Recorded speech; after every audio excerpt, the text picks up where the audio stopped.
by most of us as the VGGT. My name is Daryl Vugan. I'm a land tenure consultant, and it's my pleasure to welcome you to the event today.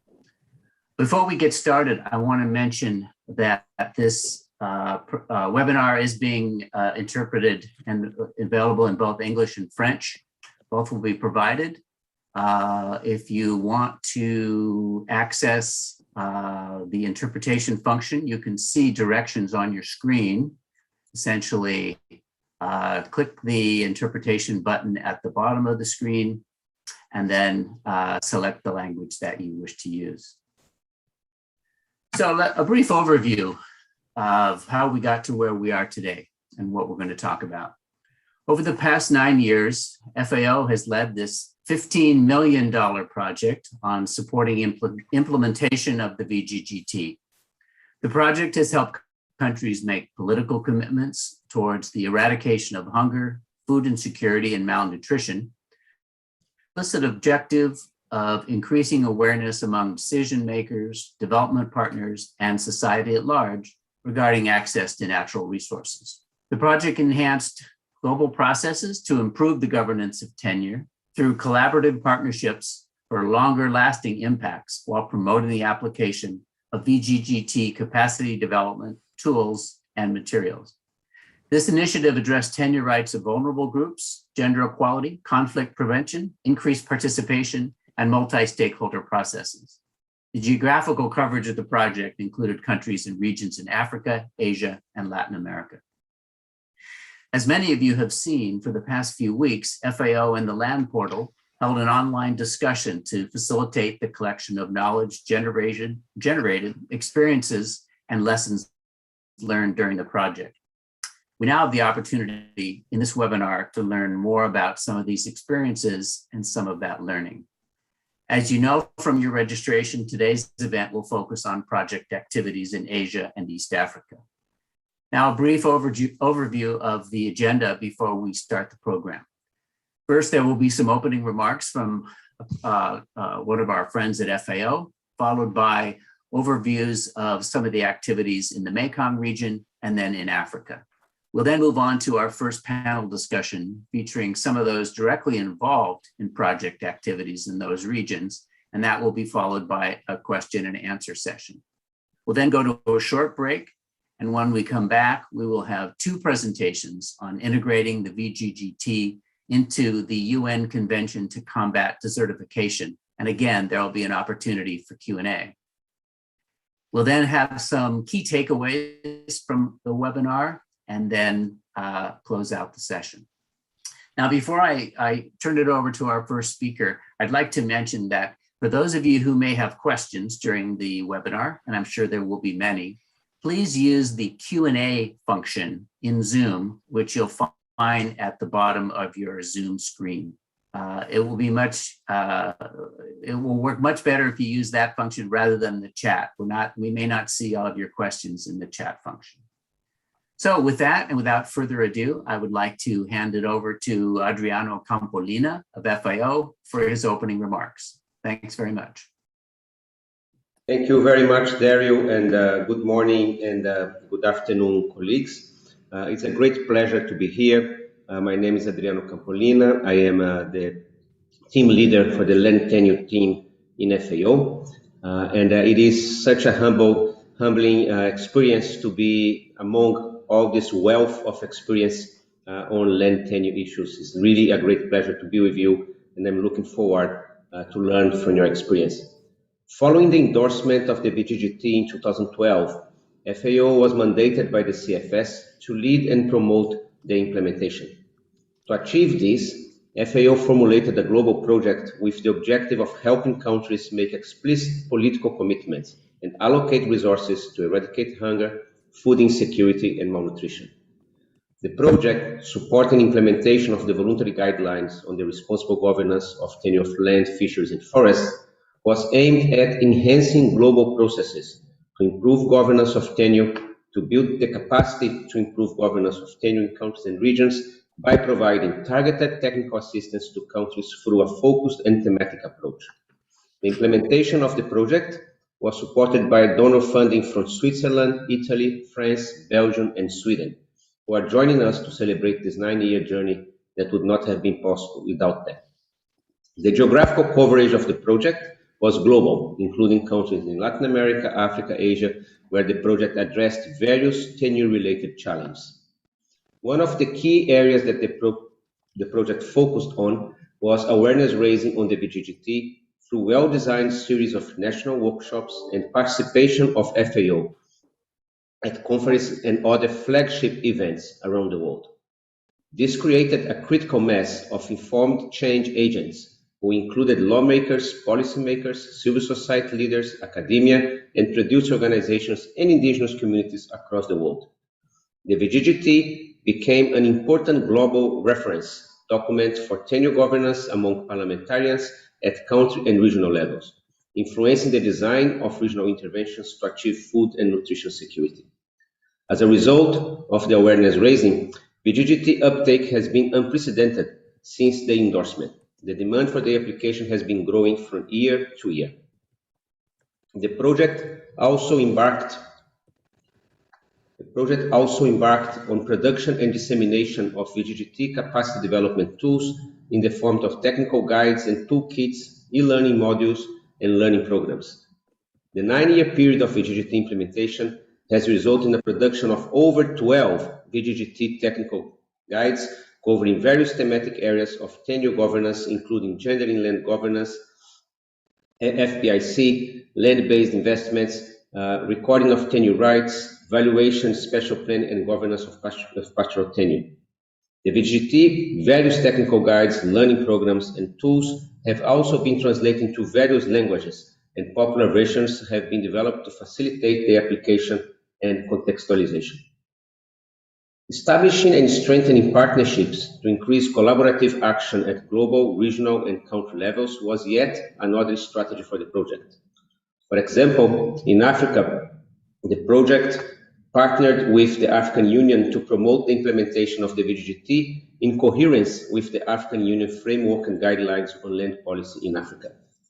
Today, we have the opportunity to hear first-hand accounts of the experiences in implementing the VGGT from project implementers from Africa and Asia. Today's event, which brings together project implementers and other stakeholders from Africa and Asia, Mekong region, provides opportunity for experience sharing, lessons learning, and reflecting on the achievements of the project and how these achievements could be sustained for lasting impact.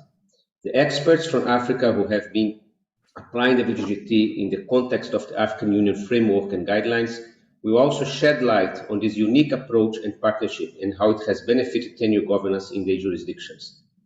The experts will cover various aspects of VGGT implementation, including safeguarding customary land rights and facilitating responsible land-based investments.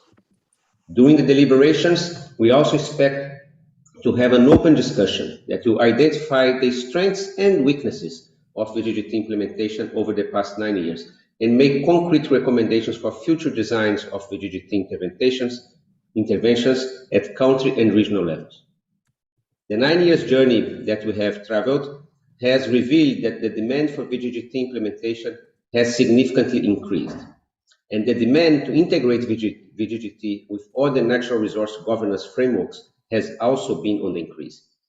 VGGT application modalities are destined for exciting innovation, which will call for creative design of future programs. For example, climate change is an emerging crisis that will call for innovation in the design of land governance interventions with a recognition that weak tenure security reduces resilience of people to natural disasters and effects of climate change. It is my hope that the outcome of this webinar is the beginning of another exciting journey, which will not be complete without the critical mass of informed stakeholders that we have today. The future will build on the achievements of these initial years and will to a greater extent rely on availability of our donors to support this process so that responsible governance of land and other natural resources can continue to play its central role in poverty alleviation, eradication of hunger and malnutrition, socio-economic development, peace and stability, and environmental sustainability. Let me conclude my opening remarks by saying a really huge and heartfelt thank you to the colleagues both at country level and at headquarters, that have worked so strongly to advance the VGGTs. I am extremely proud to lead this team of very committed professionals that have done a outstanding work on the past 9 years. So let me conclude by saying thank you to the land tenure team of FAO, and thank you to each one of the land tenure practitioners that are attending today. I wish you a very good webinar.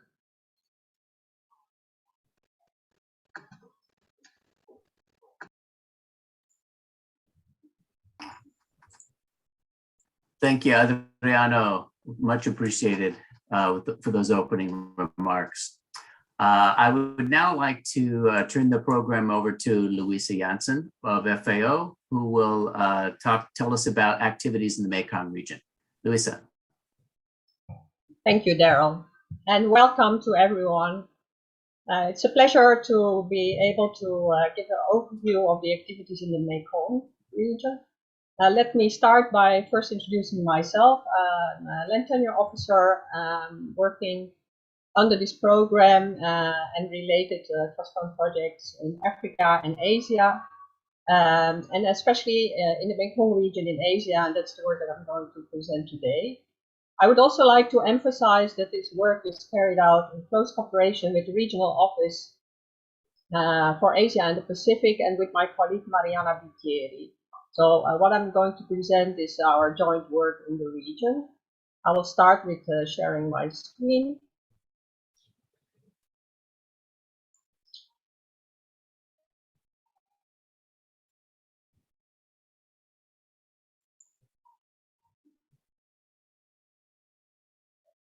It will take some time before we see it in presentation mode. But here it is. Oh, sorry. So in the Mekong region, we have really been trying to embed responsible governance of tenure at national and regional level. And as I said already, this is a work that has been fully integrated with the work at the regional level, but I also would like to stress that the country offices in the 4 countries played a pivotal role together with all the partners in the countries that we work with. So let me start by showing how this presentation is structured. It will begin with where did we really start with the work in the Mekong region.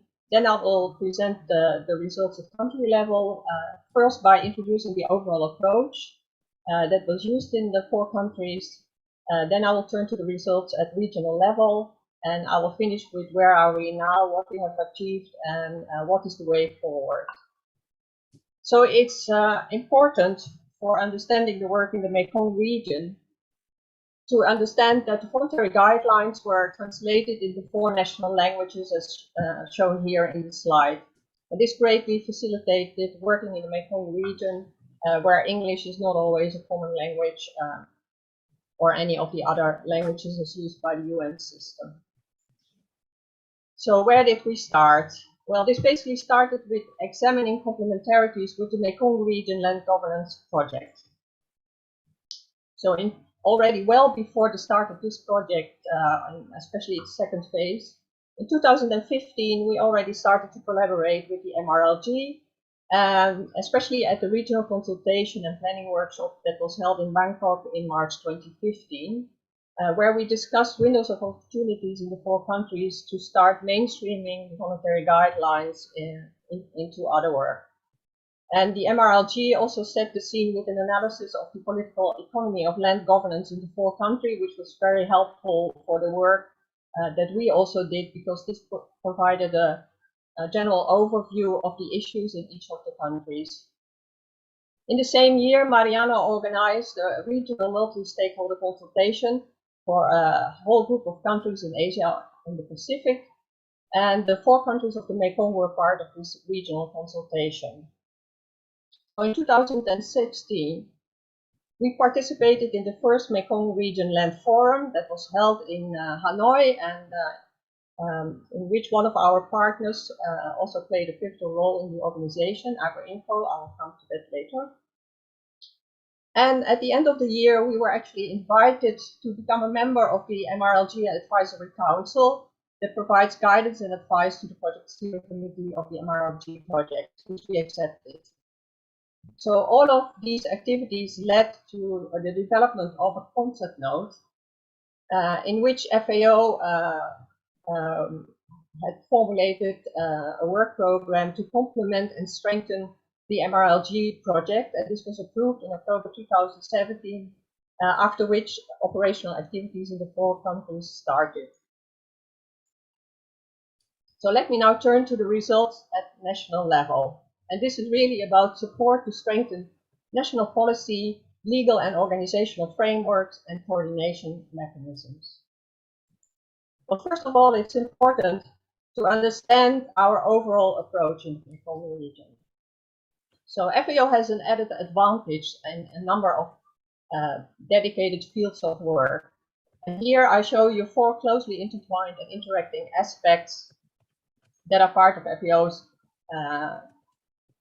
where FAO can add value. So this concerns awareness raising for common understanding, multi-stakeholder process and platforms, but also system-wide capacity development of change agents and national policy and laws. All of this, especially also when they are working at the same time and really linked to one another, help to create an enabling environment for responsible governance of tenure. And it's important, of course, once it is created, that you also maintain this enabling environment. And this all contributed to the overarching program objective as shown on the right side of the slide here. So this whole approach is described in much more detail in a paper that Patrick Callas, Marianne Bikiri, and I published in Land Use Policy. So if you're interested in more details, please, you are invited to read the article. So it's important to keep this overall approach in mind when I'm describing the activities in 4 countries. Now let me turn in alphabetical order first to Cambodia, where the support was related to the Administration for Nature Conservation and Protection. So also here, we started with national multi-stakeholder awareness raising, so combining already 2 of the elements of the approach. And we did also a capacity analysis workshop that formed the baseline for further activities in the country. And this was organized by FAO and the General Directorate of Administration for Nature Conservation and Protection of the Ministry of Environment, that became our key partner for implementation of activities in Cambodia. One of the outcomes of the capacity analysis was the need to strengthen capacities on gender. So we also did an intensive workshop on that subject in February 2020, actually just before the COVID lockdown. But in the meantime, we had also made a contribution to the national dialogue by contributing to a meeting organized by ActionAid. We had a smaller workshop on the implementation process, especially with government and academia. And the academia were very interested in using the public goods produced under this project. And with LandBased, we had also intended to organize a South-South exchange between Myanmar and Cambodia, but we had to cancel this because of the COVID pandemic, and instead we organized the online regional exchange in December last year. So at the bottom, there's a document shown that was prepared on customary tenure, which is one of the key subjects on which all the work concentrated. And this also was input to the various activities. In Cambodia, for Cambodia, we provided specific technical assistance. Delegation from the Ministry of Agriculture, Forestry and Fisheries and the Ministry of Land Management, Urban Planning and Construction participated in the FIG Working Week that was held in Hanoi in April 2019, where they had the chance to learn from experiences, not only South-South, but also North-South. And this was much appreciated by the participants. we also published a bilingual glossary, the ABC of land tenure key terms and their meaning in English and Cambodian language, or Khmer. And this would help not only the ministry with which we were working, but also, for example, the academia and persons lecturing in creating a better understanding of the terminology as used in the voluntary guidelines and how this would translate to Cambodian language, and would help in raising more awareness and create better understanding in how to work with the voluntary guidelines. Furthermore, we also translated 5 technical guides for the General Directorate of Administration for Nature Conservation and Protection, as shown here at the bottom. And all these publications are available online at FAO's website. Now let's turn to the next country, Laos People's Democratic Republic, where the support was centered to the 2019 land law process and the subsequent sub-decrees. So here the approach was slightly different because we didn't really start with awareness raising on multi-stakeholder processes, but we immediately were asked to provide technical assistance to the Ministry of Natural Resources and Environment for the land law process. And this request was received in 2017, in which we were able, also making use of other funding, to field international consultant to work together with the Land Info Working Group in providing inputs into the land law drafting process. And these inputs were a set of recommendations that the whole group was supporting. This also led to a follow-up mission in October 2018. Then, after the adoption of this particular law, FAO was asked to continue to provide technical assistance to the ministry and especially the Department of Land on revision of 4 sub-decrees. And this work was also conducted, or is being conducted actually, together with the Ministry of Agriculture and Forestry. And the sub-decrees are on the subject of issuing land titles, cadastral survey and mapping, land registration, and land valuation systems. And this is ongoing and will finish, or our support will finish by the end of the month, but the work, of course, will continue. And one of the things that we did do, and is comparable to some of the activities in the other 3 countries, is that we rolled out a learning program to strengthen the capacities of government officials, and the subject was safeguarding land tenure rights in the context of agriculture investments and EPIC, prior and informed consent. And that happened from October 2018 until January 2019. And it also very much related to the work on the land law and the sub-decrees, because land-based investments is a hot topic in the country, and creating capacities in order to do this in a responsible manner will contribute to the overall objective of responsible governance of tenure in the country. So here the emphasis was really on technical assistance in the country. And I should also mention that the technical assistance, although it's centered on land law and related land issues, was also in close connection with forestry and together with the forestry colleagues. Now let me turn to Myanmar, which is a bit different story from the other 3 countries. Here the support was geared to the national land use policy process and the subsequent national land law drafting process. So here, looking at the same approach, we started much earlier because we could already start with work in Myanmar under a different trust fund with support from the UK. So we started in October 2015 with a big multi-stakeholder awareness raising and capacity assessment workshop, in which also here we assessed what capacities were needed to successfully implement voluntary guidelines in the process of the national land use policy. This was followed by a second workshop in which for the first time the Ministry of Agriculture, Livestock and Irrigation joined together with the Ministry of Natural Resources and Environmental Conservation in organizing a workshop.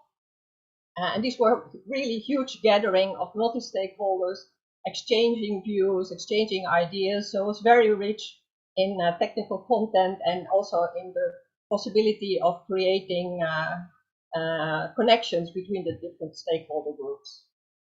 And upon request of the Ministry of Agriculture, Livestock and Irrigation, we also carried out a dedicated workshop on administration of tenure in June 2017.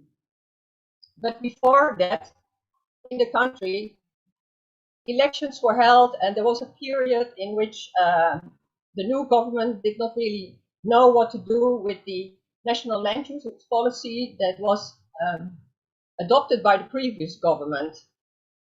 And so there was a time when there was kind of vacuum, which was difficult to continue the process.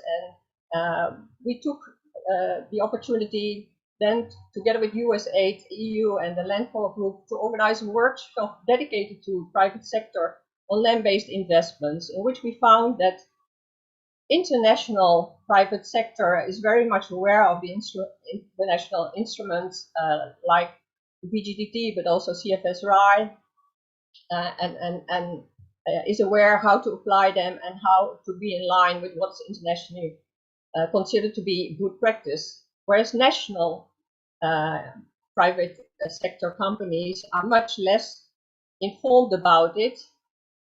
So it was a very good opportunity to have a room full of people from the private sector and to really dedicate a full workshop to this sector and this specific subject.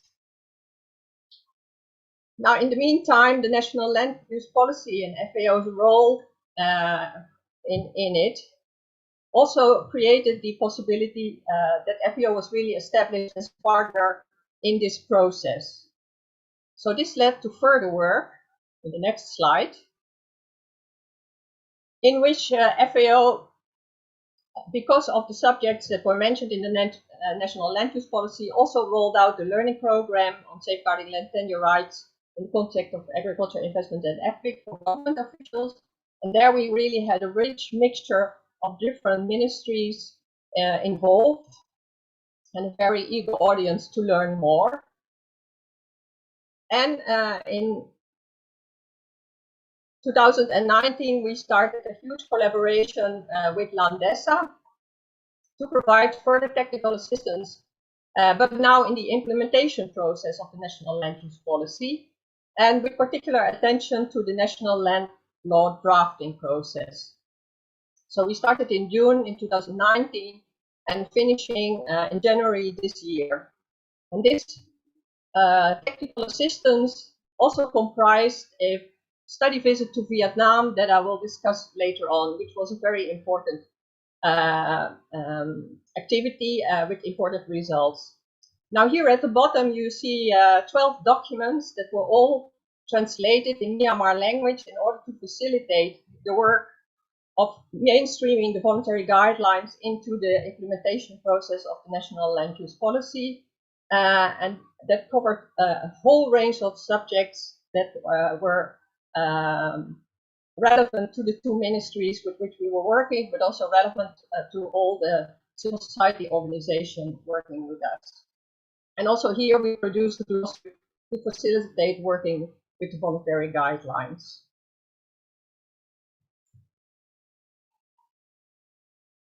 So the specific technical assistance in Myanmar consisted of a number of dedicated studies, which we conducted. And one such study was a COVID-19 impact study on smallholder farmers in northern Shan State. This was also upon request of also our resource partners.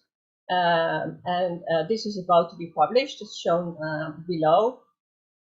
And we also did a study on assessing inclusive and participatory mapping of recognizing customary tenure systems. Customary tenure is a very important subject in the country, where most of the people are actually having customary tenure rights. Those are recognized in the national land use policy. But if you want to know which people have such right and where is the territory where such rights are being held, it's of course important that you are able to map that together with the people having such rights. Then, as I already mentioned before, there was also a peer-reviewed article in the land use policy on the whole process that we supported that is accessible to you. And we also produced, in the framework of the national land law process, a report that provides a framework for harmonizing existing laws in the context of new land laws. This is joint work that was led by LandBased. Then, like the delegation from Cambodia, the Forestry Department, the Ministry of Natural Resources and Environmental Conservation participated in the FIG Working Week in Hanoi, as shown on the photo. But all the activities in Myanmar led to the culmination of a request for formulation of an EU-funded project with the title Promoting Inclusive and Integrated Land Use Planning and Management in Myanmar, a 4-year project with a budget of 5 million euros. That actually would have provided substantial on-the-ground inputs for the implementation process of the national land use policy. And because of the developments in the country, this project is currently on hold. Let me turn to Vietnam, where most of the activities were in the frame of the support to the revision process of the 2013 land law.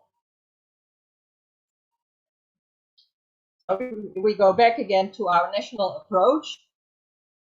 In Vietnam, together with our partner AgroInfo, the Information Center for Agriculture and Rural Development, that is part of the Institute of Policy and Strategy for Agriculture and Rural Development.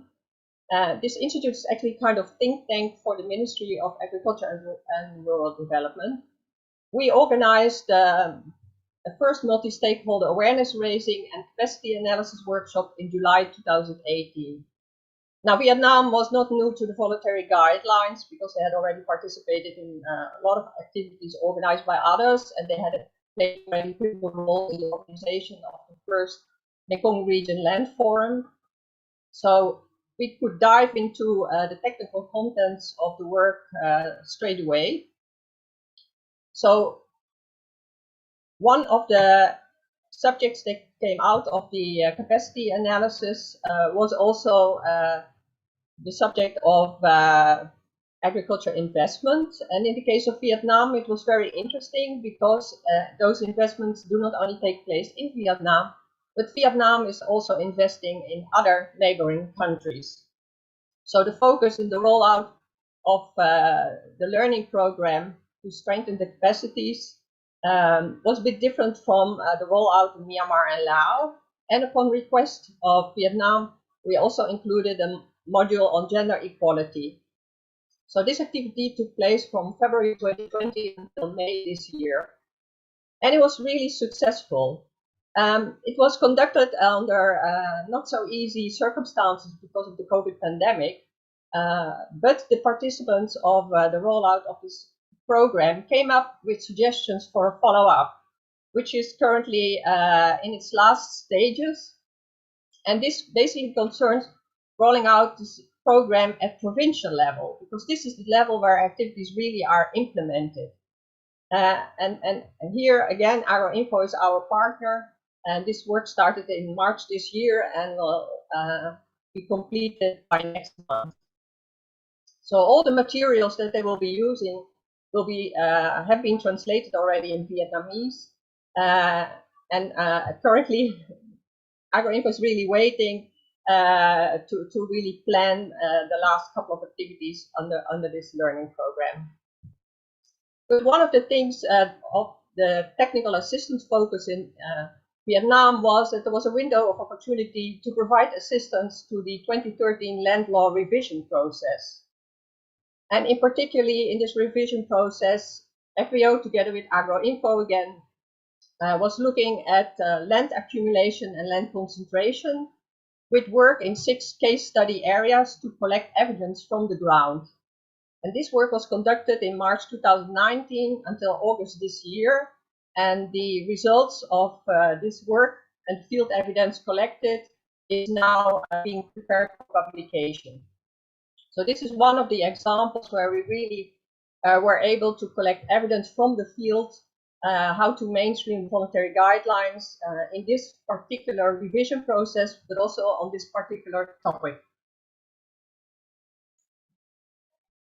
Now, the specific technical assistance, as I mentioned earlier, FAO and LandBased organized a study visit of a delegation from Myanmar to Vietnam in July 2019. And this concerned government officials representing the upper and lower house of parliament, the Union Attorney General's office, which was in charge of the national land law drafting process, and the two technical ministries, so agriculture, livestock and irrigation, and natural resources and environmental conservation. So these participants visited a lot of institutions in Vietnam, from government, but also social organizations. And there were very rich discussions on a whole range of topics, from land use rights certification, how you do the registration, how do you do the updates of registration, do you register in name of husband and wife, how do you evaluate land, how do you deal with the quota on paddy rice land for safeguarding the production of paddy rice in each country. That means that farmers do not have a free crop choice, and a whole range of other subjects. And one of the things that we also did was that with the Research Center for Initiatives in Community Development, we organized a trip to visit the field to Sulai commune in Dabak district, to really talk with the people from the commune, how they deal with all these subjects, how it works in practice, and also to make visits to smallholder farms to discuss with the people how they had experienced, for instance, having to move to a new village, getting a new farm, settling in, having your land use rights certificate, what type of farming was practiced, how is land allocated in the village. So it was very practical, and this provided really rich information that the delegation from Myanmar took back, and which was followed up with a whole series of follow-on workshops in Myanmar, supported by LandBased and FAO, in which the findings of their trip to Vietnam were further discussed, how they could really feed into the process of the national land law drafting process. So this was a very rich experience with a lot of implications for further work and further thinking in Myanmar. So let me now turn to the results at regional level. And this basically is about the linkages between recognizing and protecting customary tenure rights, and at the same time safeguarding tenure rights when land-based investments are made, especially investments in agriculture. So we provided specific technical assistance at regional level. For instance, something that not many of you may be familiar with, but FAO and JICA have a partnership. And in the lectures that are given each year as part of this partnership, we had the participation of Myanmar, Timor-Leste, and Vietnam from the Asia region in 2019. In 2020, the whole course was dedicated to participants from Vietnam only, representing also one of the ministries with which we are closely working. And this year, it was mainly for the participants from Indonesia and Vietnam. And in these lectures, land administration is the central team, and that is complemented by international instruments, especially dealing with land-based investments. What we also did was prepare a regional report with a comparative analysis of the legal frameworks for land-based investments. So we did not only roll out the learning program in 3 or 4 countries, but we also did a really analytical review of these legal frameworks to see how well are they prepared in dealing with land-based investments, where are the issues where more work or more thinking would also be needed in order to strengthen these legal frameworks to ensure that when land-based investments are made, these are made in a responsible manner. And then, because we are working with the Ministry of Natural Resources in all of these countries, and also the Ministry of Environment, the names change a bit per country, climate change is, of course, a big topic in Asia. So in order to cater for that, we prepared a series of policy briefs on climate change and tenure, interlinked challenges, which is in the publication process. And this also included a policy brief for China. So this is forthcoming. But also here, climate change is one of the chapters in the voluntary guidelines. It's towards the back. Many people may not reach so far into the voluntary guidelines, but it's an important subject and one that will gain momentum in not only at the end of this week, but in the next coming years. And Asia is really one of the hotspots in the world that will be hit by climate change. So the countries really need to prepare themselves well. As I said, the whole collaboration and work in the Mekong was triggered by our initial collaboration with the Mekong Region Land Governance Project. And this has been a very fruitful collaboration. I have not included the many workshops that were conducted in which we participated, because I've been showing you the work that was mainly organized by FAO. But I would like to mention in particular the regional land forums that were held. We participated in the first one in Vietnam, and from then onwards FAO participated in the second and third land forums as co-organizer. We addressed all the topics of the work that I've been presenting to you, and I can even add much more, because there were also specific sessions on forest tenure, on gender equality, and other relevant subjects. And these always provided a very rich opportunity for people from the region to learn from colleagues in other countries, but even to learn better the colleagues from your own country, but working in a different ministry or in a different civil society organization or from academic institutions. So these fora provided really a lot of ideas and exchanges to all the participants. And the summary of the findings of these forums is documented in the two publications that I show here below. And I should also say, because today's webinar is organized together with the Land Portal, that the Land Portal was also always part of the organization of these fora. So this was also joint work with the Land Portal. Now, after having shown you all of this work, where are we now? What did we really achieve, and what does the way forward look like? So, FAO really achieved strengthening the policy, legal, and organizational frameworks in these 4 countries, and sometimes even the coordination mechanisms, basically by mainstreaming the voluntary guidelines in existing opportunities where a policy or law was being made or changed. So it really fed into a country-specific process. We raised awareness at national and local levels, but this is of course a process that should continue, and the type of awareness will change depending on the subject that is at hand. We strengthened system-wide capacities of change agents in the organization on recognition and protection of customary tenure systems, as well as safeguarding land tenure when agricultural investments take place. But of course, there's a need to continue to strengthen those capacities.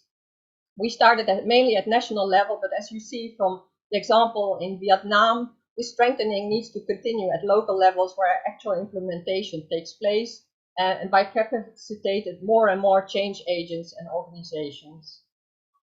All countries had experience with the effectiveness of multi-stakeholder partnerships in the specific process in the country. And as a spin-off, they also started to apply the same process in other processes in country, because they had really seen this brought benefits. So for example, in Myanmar, the way the process was conducted for the national land use policy was replicated in the process for the agricultural development strategy. And then, of course, tenure governance was embedded in the policy, legal, and organizational frameworks, but strengthening of implementation processes related to these frameworks is, of course, really needed, because that is really the step in which an impact at local level in people's livelihoods can be made. So there's still a lot of work to be done. So I will leave you with 3 messages from the overview of the work in the Mekong. Marianne and I think it's really important to keep the momentum created in these countries to maintain the created enabling environment. The responsibility of multiple stakeholders, everyone that was involved in the activities, but also beyond, to ensure the sustainability of results. And here, we also think that FAO and the resource partners have a role to play.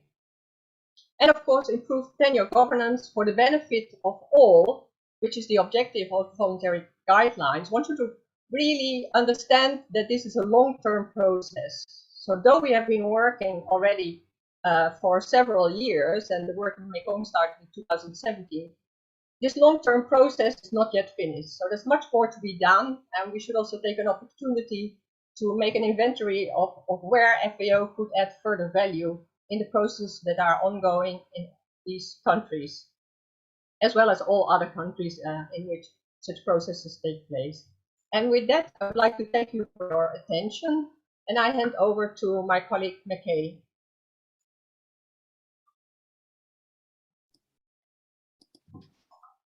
Thank you very much, Louisa. Thank you for this very elaborate presentation. My name is Makeri Gava, and I'm a land tenure officer with the Food and Agriculture Organization. I'm responsible for coordinating the integrated application of the voluntary guidelines and the AU framework and guidelines on land policy in Africa. This work is being done in collaboration with country level support for governance of tenure in Africa, which was funded by the EU facility and managed under a transversal arrangement together with my colleague, Wes Odame Labi, who may be with us today.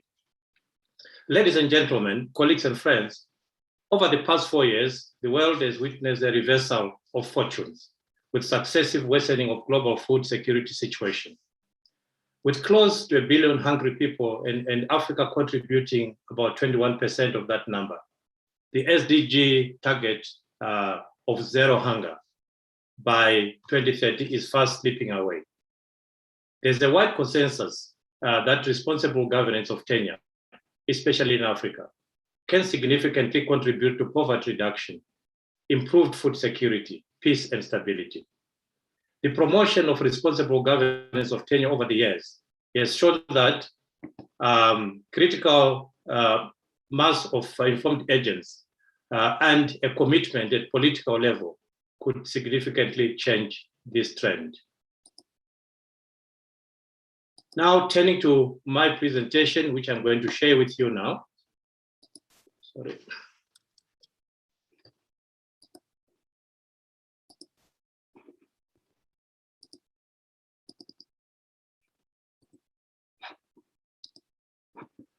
My presentation today will be focusing on this project that I've been talking about that supports integrated application of VGGT and FNG in order to further support the implementation of the AU Declaration on Land Issues and Challenges in Africa. The presentation will focus on some key intervention areas of this project. That is strategic implementation, awareness raising, advocacy and knowledge management, governance of pastoral lands, land-based investments, gender mainstreaming, and support policy, legal and institutional frameworks. And the presentation will end further with a quick snapshot of the work that is being done at country level in Malawi and Namibia. Since their endorsement in 2012, in Africa, the voluntary guidelines have been promoted in coherence with the African Union Framework and Guidelines on Land Policy in Africa to support the implementation of the 2009 African Union Declaration of Land Issues and Challenges. The AU Declaration is an important high-level commitment by the African heads of governments to improve land governance. This partnership between the voluntary guidelines and the framework and guidelines on land policy in Africa, which we ordinarily call the F&G, in development of the strategic framework was key to producing a number of intervention areas that will sustain the impetus of this partnership in the long term. One of the intervention areas is increased awareness on the convergence and synergy of the VGGT and F&G. That will ensure that as the project ends or other interventions, VGT interventions are put in place, in Africa, this document is going to articulate the mechanism for joint application of the two frameworks. The other intervention area that is supported under the integrated application of VGGTs and F&G is support to capacity development on governance of tenure and then policies in Africa, as well as communication and advocacy and knowledge generation to support the integrated application of the VGGT and F&G. The last most important intervention area within the strategic framework is the monitoring and evaluation and reporting on integrated application. Now turning to awareness raising, advocacy, and knowledge management on VGGT. The VGGT implementation has scored some achievements in this area, especially at country level, where more than 15 countries benefited from a series of national VGGT awareness raising workshops. VGGT and F&G were promoted at high-level flagship events across the continent. Some of these events include the Conference on Land Policy in Africa. That was first held in 2014. The second one was in 2017, and the last one was in 2019.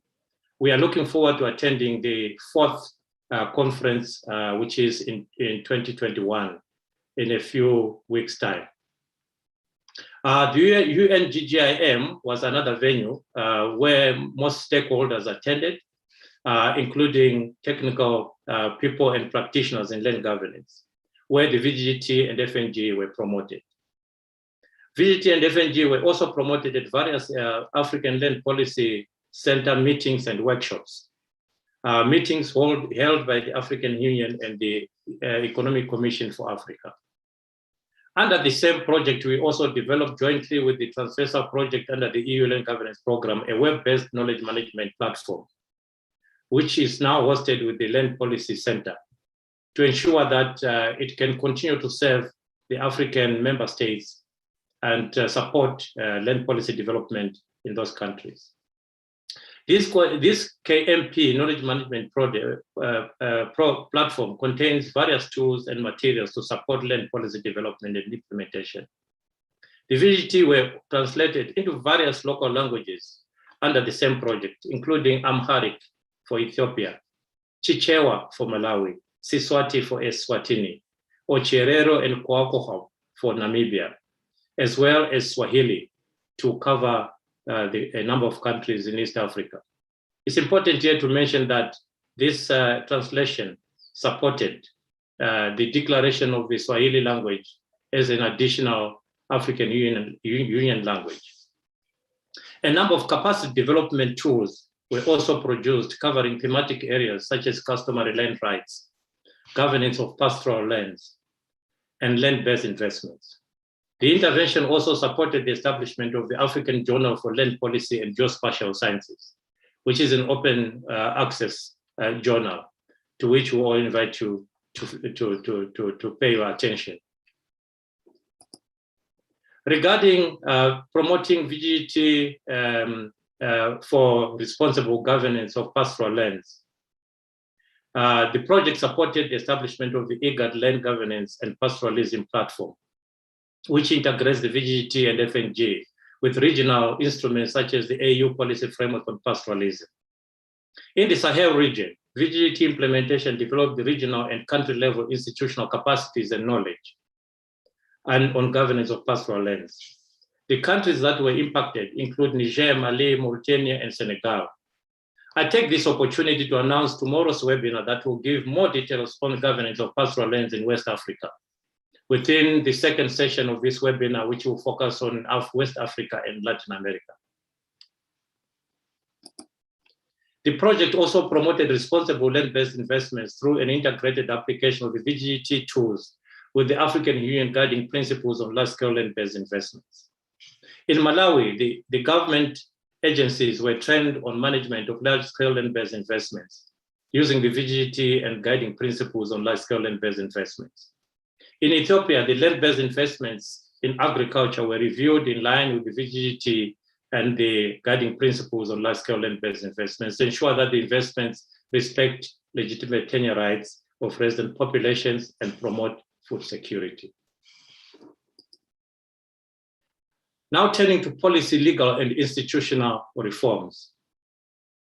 Promoting coherent application of the VGGT contributed to influencing the political will and commitment for policy, legal, and institutional reforms by targeting parliamentarians. The Pan-African Parliament was trained on the use of VGGT and FNG to develop gender-sensitive policies that promote control of and ownership of productive natural resources by women. The VGGT and FNG were also mainstreamed in the model law on food security, which was developed by the Pan-African Parliament. The VGGT and FNG were key reference materials in the establishment of the East African Parliamentary Alliance on Food Security and Nutrition, which has been running now for the last 3 years. The VGGT and FNG were also used to raise awareness on the contribution of responsible governance of tenure to food security during the training for the establishment of the Parliamentary Network on Food Security for Africa and the Arab world, and the Afro-Latino America Parliamentary Forum on Food Security, AfroLac, which was established in Morocco in 2019. At the country level, the Parliament of Namibia was trained on VGGT and FNG.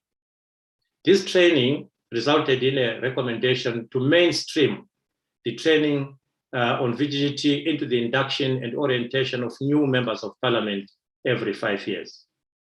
In the Senegal River Basin, regional parliamentarians were trained on VGGT and FNG as instruments for achieving food security. You will probably hear more if you attend tomorrow's webinar on the work that has been done by the program in West Africa. Continuing on country level, now on policy, legal, institutional reforms at country level. The VGGT and FNG have been used to support country processes. For example, in Angola, a provincial bylaw for recognition of community and issuance of customary titles was issued for the first time in the country. And the VGGT and FNG supported this process under the EU Land Governance Program, which was also a sister program or a brother program to the Pan-African intervention. In Kenya, VGGT and FNG contributed to review of the national land policy and capacity development of county land boards. And in Malawi, which is one of our country case studies, VGGT and FNG applications supported the implementation of the Customary Land Act, which is one of the 10 land laws that were reviewed in 2016.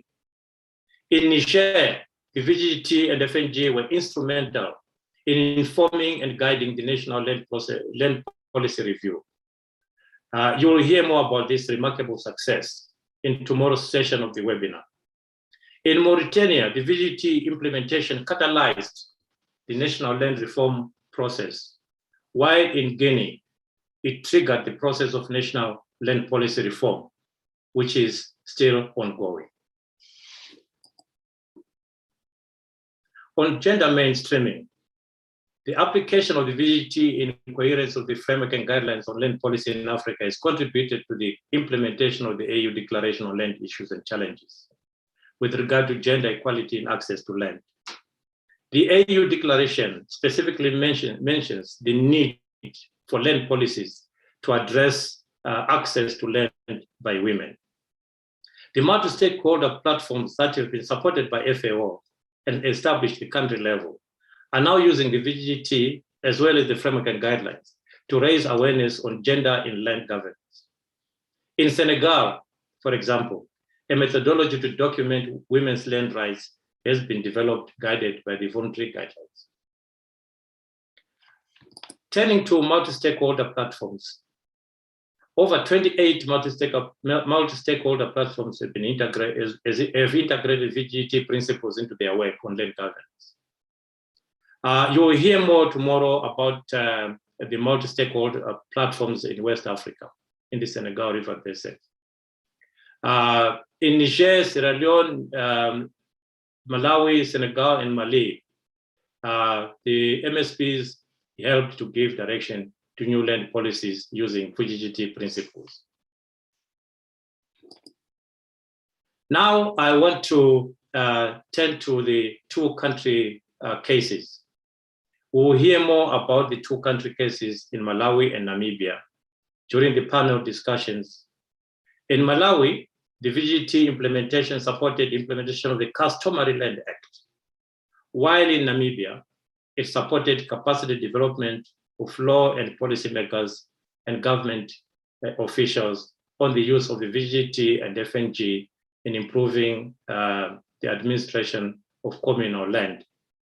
The VGGT and FNG were also used to train parliamentarians, like I've said, in order to effectively deliver on their parliamentary roles of lawmaking, budgetary allocation, as well as oversight by the standing committees on natural resources. To borrow from the words of Mr. Adriano Capolino, it is now clear that the 9 years of promoting VGGT and FNG has created a critical mass of informed policymakers and generated hope for improved food security among stakeholders and land rights holders. The challenge ahead is how do we sustain the momentum? Engagements in land take a long time to realize the full impact. How do we keep the wheel in motion in order to reap the full benefits of efforts and investments made over the years? I hope that today's deliberations, as we answer questions from the floor, will shed some light in this direction, and that will influence VGGT interventions of the future. I hope among us, the resource partners will listen to this and see how best we can together move forward to design programs that can effectively deliver on the expectations of our stakeholders. For additional resources on VGGT and FNG, please follow the links. And for more in-depth knowledge on the interventions I've introduced, I refer to the Land Portal site that has been shared in the chat. I thank you very much for your attention. At this point, I would like to shift to a panel discussion, which will focus on recognition and protection of customary tenure rights systems and safeguarding tenure in the context of land-based investments. Okay, we have sorry to interrupt, but you'll need to stop sharing your screen, please. Thank you. Sorry about that. Thank you. We have a great lineup of experts with us today. The first expert we have on this subject is His Excellency Kim Nong from Cambodia, Director General of the General Directorate of Administration for Nature Conservation and Protection of the Ministry of Environment. The second expert we have is from Lao People's Democratic Republic. Is Mr. Kitlasai Kokmila from the Directorate, Department of Land for the Ministry of Natural Resources and Environment. He is a Deputy Director General. I see our colleague from Malawi, David Chilonga, has joined us. Welcome, David. He is a team leader. He is a team leader of the Land Reforms Implementation Unit in the Ministry of Lands, Housing and Urban Development in Malawi. And he coordinates the implementation of the land laws that were recently enacted, as well as drafting of the new land-related policies, laws, and regulations. Devi has several years of experience in land governance. Our next expert is Dr. Mark West from LandBased. He is a program director. We'll also hear from Eugene Kangwachiwi. He's from Namibia. He's a national program project coordinator and focal person for land governance and fisheries at the FAO Namibia since 2016. He is an agriculturalist specializing in animal science.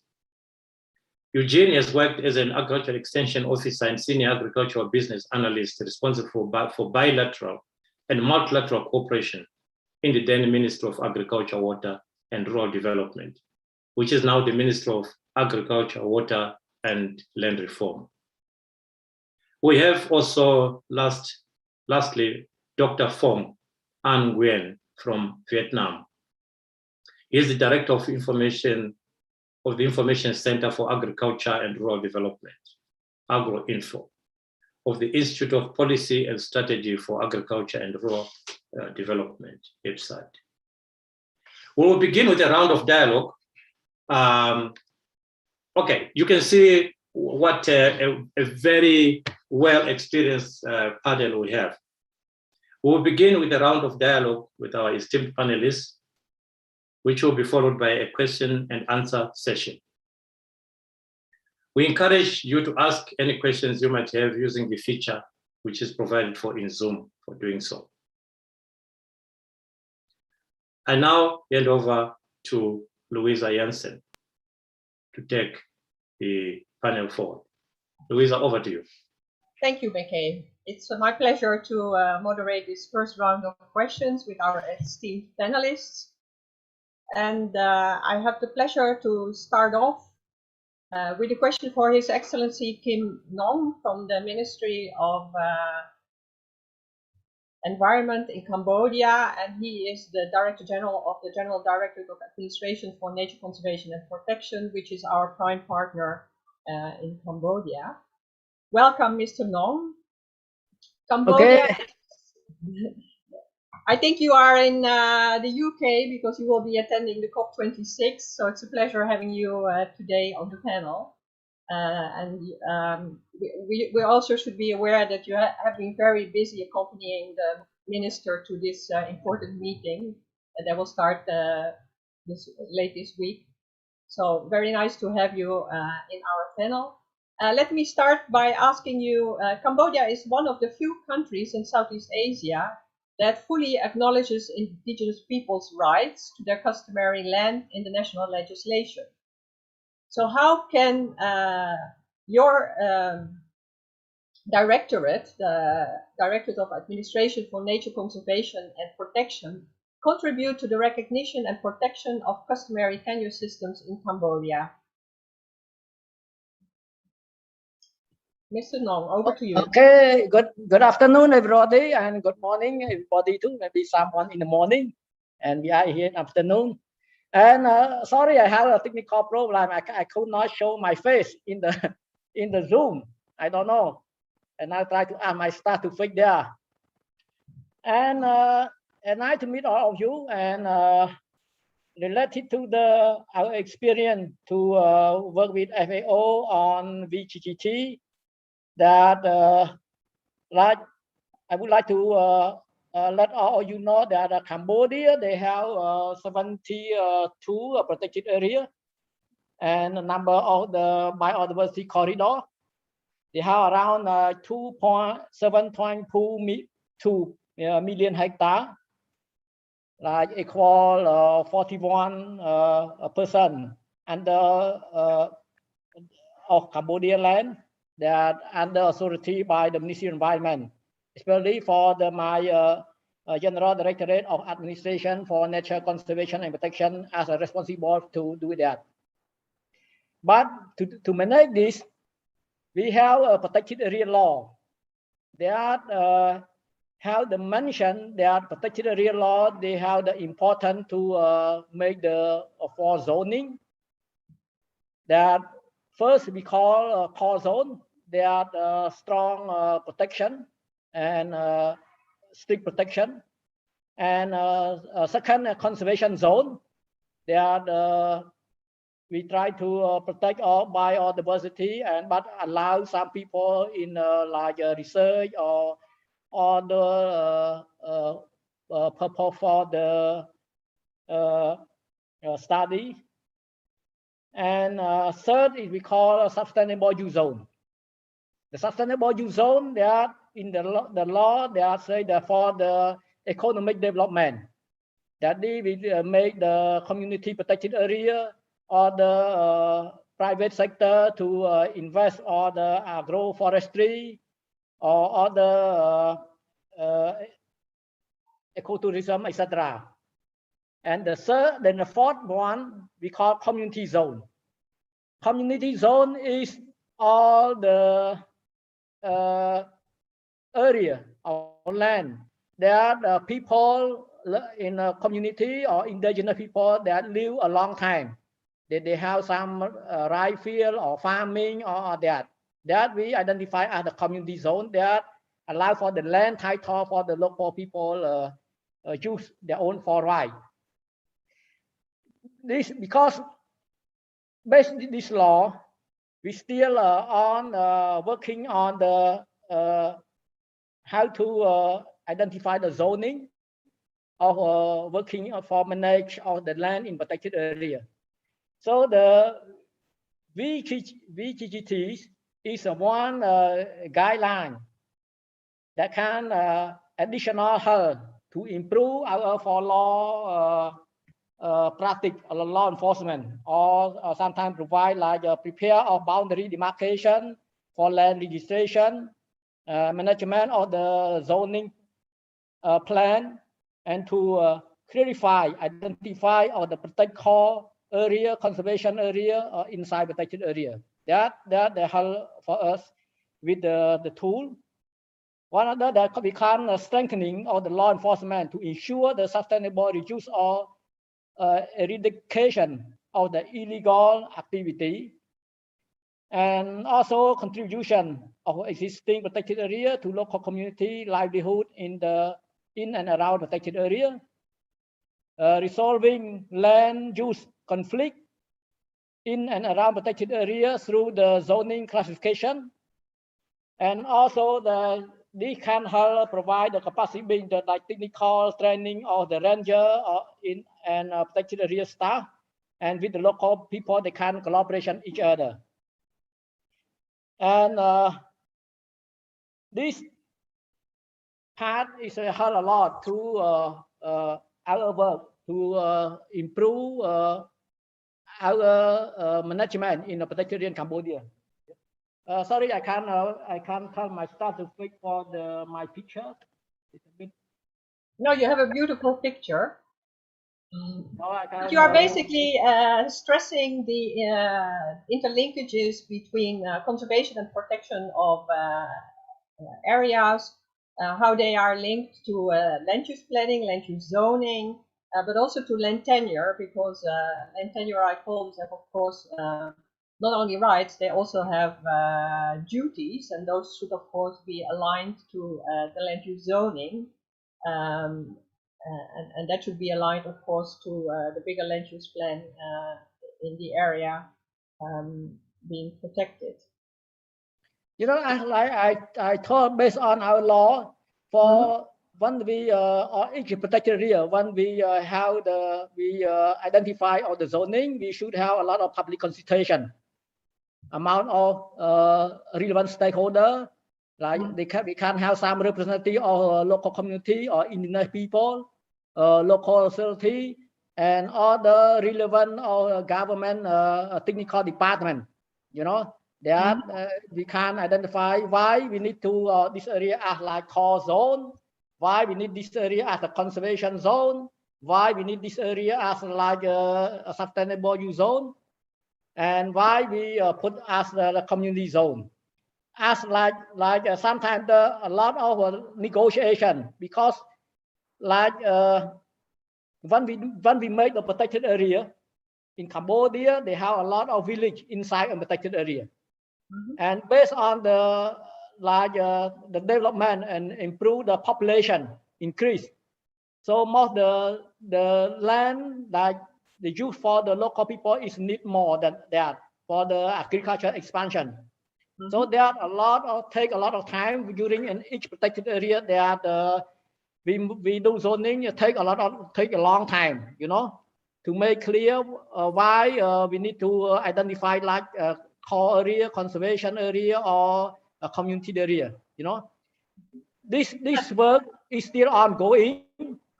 It's still ongoing because take a lot of time, take a lot of resources, both financial resource and human resources, that in terms of working on the identify the zoning. And one of the other tool to the solve the conflict, like land registration, is one of the main tool that we can provide, like I say in the law or the community law, they can register. Now, based on the policy of the Ministry of Environment, that we try to do both of state land registration and household land registration. Thank you very much for your answer, Mr. Non. And also for linking back conservation and protection of nature areas back to the importance of land registration. And also by mentioning the importance of consultations when really working on the ground with people. I think these are additional issues that are very important to highlight. Now, I would like to thank you for sharing those important insights with us. So now let me turn to Dr. Mark West of LandBased. And LandBased is, of course, based in the United States, but Mark, because we know each other very well, he directs LandBased Southeast Asia program. And of course, they work a lot on together with the governments and civil societies on securing land rights, and particularly also securing land rights for women and men around the world. I know that they have also done further work with the colleagues from the gender equality within my division, especially in Vietnam and Myanmar. So, Mark, as I may call you, in Myanmar, customary tenure is recognized in the national land use policy. If we think of the situation before the 1st of February this year, how could people, especially ethnic groups and local communities, protect customary land rights under the legal framework, especially when there's no new national land law in place? Yeah, thanks, Louisa, for having me, and hello to the fellow panelists. I just want to say at the beginning, this whole forum is great because we have all been working on this together for so many years, and it's great to be able to pause and have a kind of big picture, but with quite a bit of detail, how the VGs have connected with so many countries in so many common ways. So I just want to say thanks to FAO for having this. So specifically for indigenous people, ethnic groups, forest communities in Myanmar, you explained early on in your overview about the Mekong region, Louisa, about the national land use policy. So that was a really important framework that put these rights into place, at least noted them and endorsed them prior to a future land law. And they're very clear, you know, ethnic communities' rights, traditional forest communities' rights are very clear in the national land use policy, which went into effect in January of 2016. So from that, there have been parallel efforts by the ministries for regulatory changes that can bring forward these rights and make them more firmly grounded even without a land law yet. So I'm going to point to one example of that that's not a minor example. It's actually pretty broad and pretty helpful. So the MONREC, which is the Ministry of Natural Resources and Environmental Conservation in Myanmar, had been working sort of in parallel with the National Land Use Policy to put forward a revised community forest instruction. And that revised CFI finally went into effect in 2019. It was originally 2017, then some final revisions. So the changes that were significant in the CFI, there had always been a community forest option for upland and coastal forest communities within Myanmar, but there were several prohibitions or limitations that really made these community forest rights hollow in a lot of ways, or risky for communities in a lot of ways. But some of these prohibitions were lifted in these revisions in 2017 and then finalized 2019. Those were, first of all, there was a prohibition on shifting cultivation. So the primary rotational farming method of many upland communities that was part of their traditional forest practice and farming practice for hundreds of years was prohibited. And so they would lose their rights to their land, even if they did have a community forest certified. That was lifted, the ban on shifting cultivation. Also, and again, that links to the National Land Use Policy, that right. Also, there was a ban on what they called gardening, which basically means small farming. And that was also lifted. So now communities could practice shifting cultivation. They could practice some farming on their own. And they weren't merely kind of, under the hand of requiring forest production for the forest department. And then a third thing that was added was mangrove area protection. So this was new in the revised CFI. And that's a very, very important part of Myanmar's coast and a hugely important source of livelihood for the communities that live in these mangrove areas. And it's actually a great example of the VGs because you have forests and fisheries and farming all coming together in this coastal mangrove area. So I would say those are ways that traditional livelihoods and ethnic areas and indigenous areas can be protected through the CFI.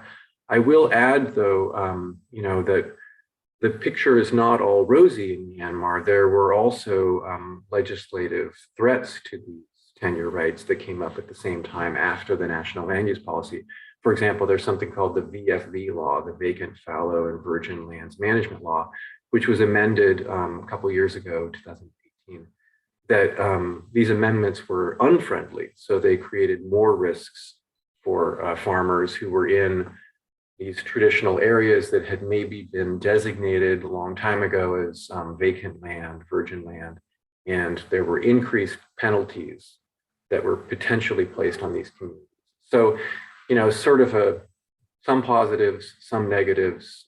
There's still, quite a bit of jeopardy for the tenure rights of communities, but I think the CFI, the community forest instruction changes, are a good example of how you can have the voluntary guidelines as a sort of international learning for a country, and then the National Land Use Policy as a way to lay those out, and then a specific ministry regulation that can have concrete impact to manifest those rights. Thank you, Mark, for this very detailed knowledge sharing from Myanmar. I will now turn to the next panelist. That is David Chilonga from Malawi. And in Malawi, securing all categories of land rights has been recognized as a key factor for socio-economic development, improving livelihoods, and good environmental management. Special attention has been given to the administration of customary land, which benefits most people. Before the 2016 review of land laws, what were the key challenges in the administration of customary land rights? And how has the application of voluntary guidelines and the African Union Framework and Guidelines on Land Policy in Africa contributed to resolving the challenges and contributed also to enhancing local capacity to administer and facilitate recording and protection of customary tenure rights? Over to you, Davy.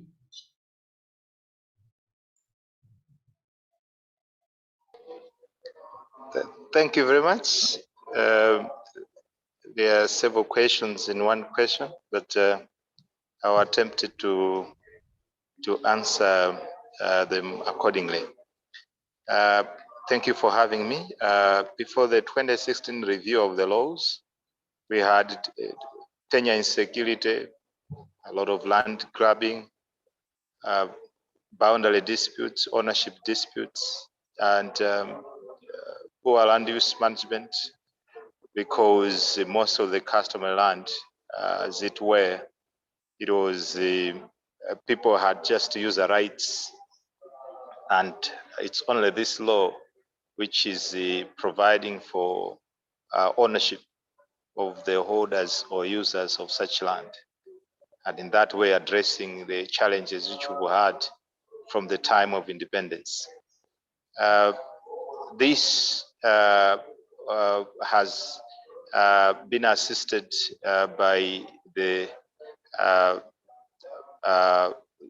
documents which you've just referred to, the VGGT and the VGGT and the AU framework, as the drafting of the laws had made reference to those instruments, particularly the issues of awareness raising on land rights has been prioritized. Gender has been mainstreamed in the land-related laws. Women can legally own land, even the minors. Regulations and procedures have been revised, and this is taking a decentralized approach. So we've been assisted in terms of the crafting of these laws and regulations based on these documents by way of domesticating most of the issues in there. In terms of further actions, would want to scale up awareness raising on the new land laws nationwide, and to roll out the systematic land registration, because we just did some pilots, and the success stories and the lessons learned will take us further to the actual rollout systematic land registration, and also to strengthen capacity, including recruiting more staff for land administration, training, procurement, and the establishment of the district land registries. I hope I've attempted to answer the questions. I don't know whether I need to tackle the last one. Thank you. No, thank you, Mr. Davis very much for sharing those important insights with us. It was also a very complicated question. Thank you very much, and also the previous panelists. So the next round of questions on land-based investments will be moderated by McKay. Dear McKay, over to you. Thank you, Louisa. I will take the next round of questions. I would like to thank also the panelists for the last session. The first question related to land-based investments, and also with components of improving policy and legal institutional capacities to administer land, will go to Eugene Kangwachiwi. In Namibia, since independence, greater focus has been placed on improving the living conditions of people in communal areas by improving administration of the communal lands. Since the enactment of the Communal Land Act in 2002, some remarkable achievements have been made. However, challenges still exist. Looking back at the implementation of the Act and the state of communal land administration, can you share some of the challenges that still exist in the recognition and protection of rights in communal land? Over to you, Eugene. Thank you very much, McKay, and also thank you very much to the organizers of this very important event. We are extremely grateful that our FAO country office has been invited to participate in this very important discussion. My name is Eugene Kangwachiwi, as earlier introduced, and I'm a national project coordinator with the FAO country office here in Namibia.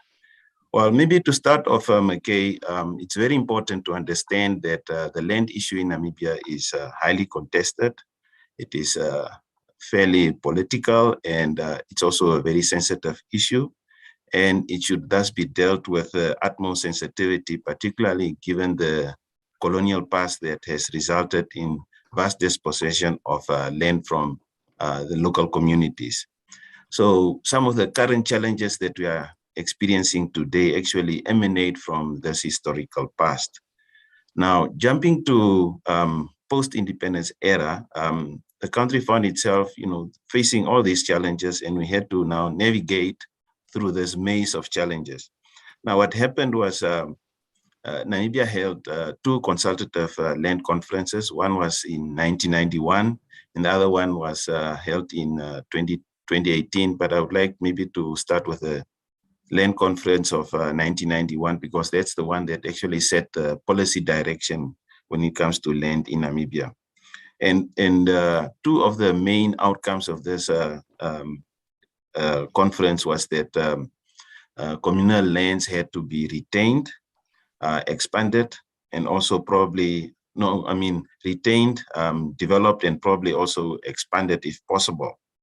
And another major outcome of that conference was that legislation had to be enacted that would help the country to govern these communal areas. So what then transpired was that through a lengthy consultative process, Namibia finally enacted the Communal Land Reform Act of 2002. That is the Act 5 of 2002. And this act actually was enacted to help provide the legal framework to improve security of tenure, land governance, and land administration in communal areas, and also to establish communal land boards. Now, probably coming back to your question, McKay, despite the enactment of this legal instrument, the country still faces challenges, as you alluded to. And one of the challenges that I can maybe start with is the illegal fencing and dual grazing issues that are currently happening in communal areas. Those who are resource endowed, if I may call it that way, are fencing off vast tracts of land, and these enclosures of tracts of land actually deny legitimate tenure holders access to land, especially the resource poor. And to top it all, those who are also, rich or having extra resources even go beyond that, and they acquire farms in the commercial area where they are having title deeds, meaning they've got exclusive rights that side, but they also remain in the communal area. And this dual grazing arrangement also again denies legitimate tenure right holders also access to the land. So I think more needs to be done really in order to curb this challenge. And I think the VGGT is one of those instruments that actually can be used to help the country to overcome this challenge. And then maybe another one quickly is the registration of land rights is also an issue in Namibia at the moment. What is currently happening is that there are traditional chiefs who are recognized and traditional chiefs who are also not recognized by government.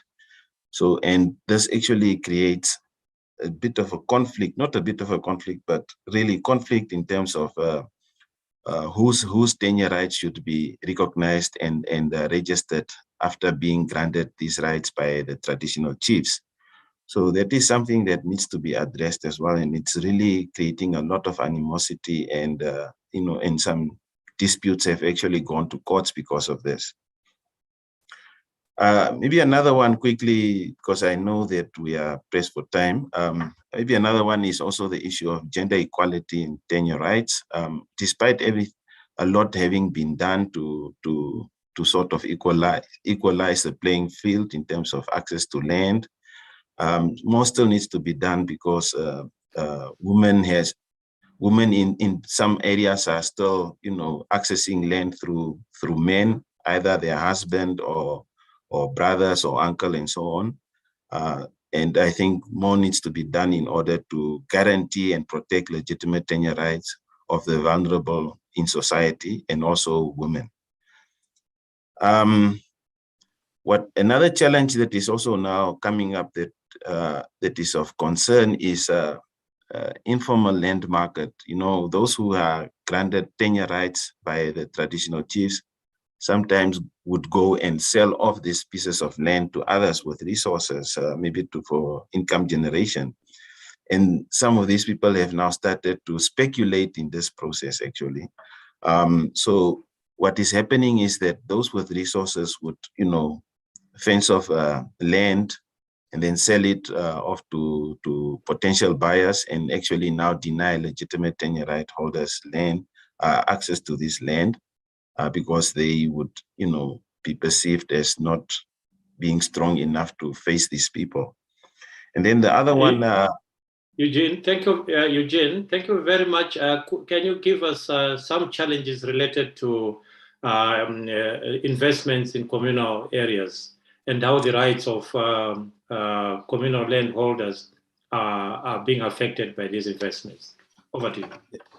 Yes, you actually just read my mind because I was about to come there. The acquisition of large-scale investments in communal area is also now quite topical. The traditional chiefs have been requested to avail land for large-scale investments, either mining or agricultural land.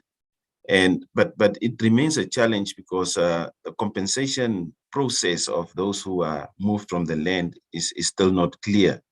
And those who have legitimate tenure rights to this land, when they are moved, they are actually being denied of their rights to the land. And I think with the provisions of the VGGT, maybe the country really needs to make this compensation process much more clearer. Thank you, McKay. I think I've tried to answer your question. Thank you very much, Eugene. Thank you for these quick insights into the challenges that are being faced in administration of communal land in Namibia. Let me now turn to Mr. Kotla Sai Kokmila for the next question. Mr. Kokmila is a Deputy Director of the Department of Land, as I've already introduced him, that is working closely with FAO on a number of decrees related to the 2019 land law. Mr. Kokmila, in Lao Democratic Republic, People's Republic, what are the biggest challenges and strengths in terms of responsible land-based investments? Over to you, Mr. Kokmila.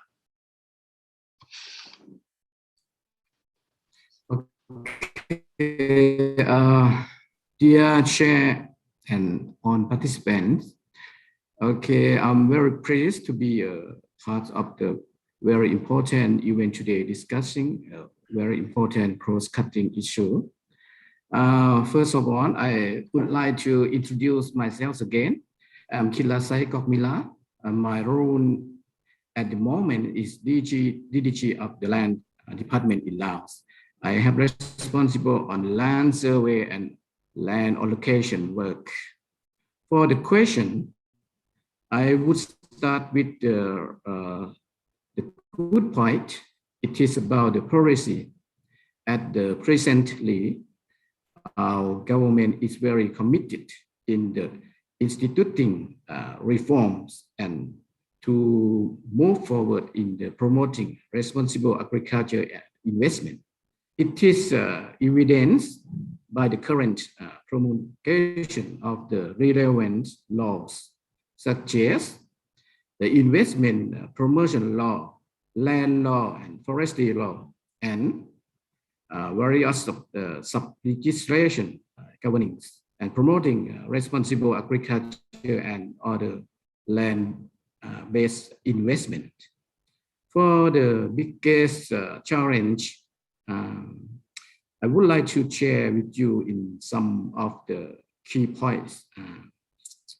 Firstly, the expansion of the large-scale plantation combines teak, rubber, sugarcane, coffee, banana, and also other crops, agriculture plantations were sometimes made possible by massive degradation, forest deforestation, and also degradation in the quality of lands, water, and other natural resources. Secondly, in some investment, sometimes took direct effect to the local people. The local people will lose their right to use their own land. And also they cannot access to the land for looking for food, wood for cooking.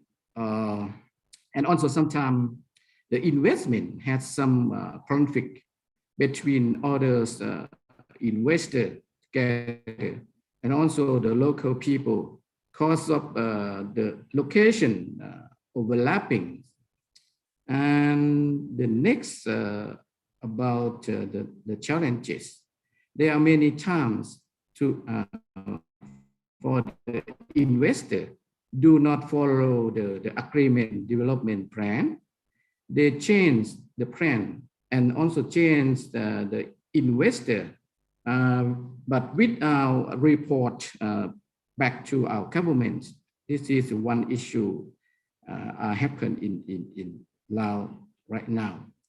Finally, about the challenges, it is about the coordination among different ministry and government agency in the implementation of laws and regulation, because in each sector has their own laws and own policy, and these sometimes are implemented with limited coordination with other sectors, thereby the resulting in gaps and overlap in the implementation. However, for those challenges, our government are very working very hard with to solve the problem and also to do the evolution on the investment. So, in addition, I would like to share with you right now, we have the statistic of the investment in Laos in our database right now. It's about 2,000 projects. Now they are implement the investment in Laos. Thank you very much.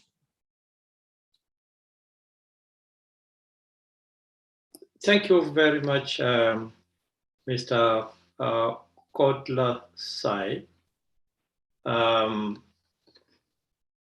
Thank you for the insights. I'm picking very interesting things that are coming from your presentation, the conflicts between the communities and the investors, issues of management of investment contracts, which is a weak point, and the weaknesses in institutional coordination on investments. Those are key highlights that are coming from your presentation. Thank you very much. I will now turn to Dr. Fong Nguyen. Dr. Nguyen, who is Director of the Information Center for Agriculture and Rural Development, is a principal partner for FAO in mainstreaming the VGGT in Vietnam. Dr. Fong, in Vietnam, investments in agricultural land are being promoted. What models and practices are most promising for promoting responsible land-based investments in agriculture and food systems for your country? Over to you, Dr. Fong. Thank you, Chair. Thank you, and good afternoon, everyone. So I'm very glad to be here to share the experience from Vietnam to a lot of experts from many countries over the world. In Vietnam, currently as you know, Vietnam have a very good development in agriculture during the last decades. However, during current time, the growth rate in agriculture has been slowing down. And one of the reasons is resources, natural resources used for the agriculture development has been up to the limits. And the government policy now try to encourage the investment from the private sectors and consider it as one of the new sources for the development.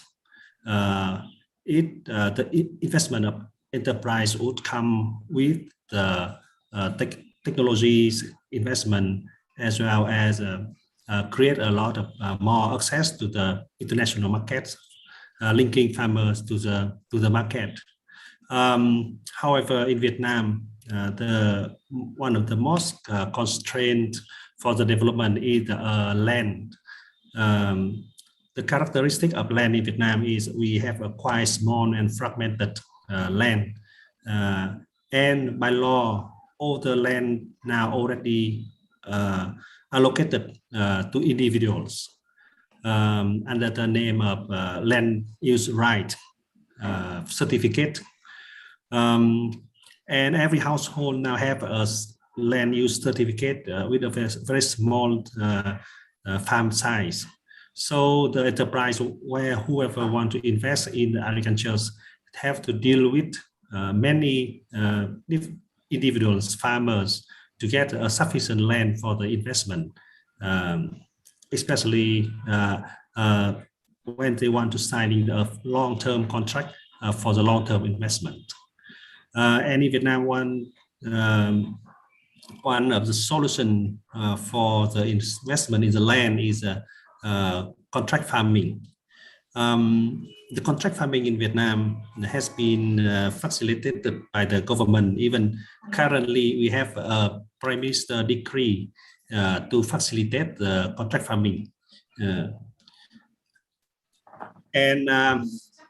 The contract farming, it created a lot of advantage. I think all the experts here understanding well about the advantage of contract farming, and particular under the view of the VGGT, the contract farming ensure the land use right of farmers.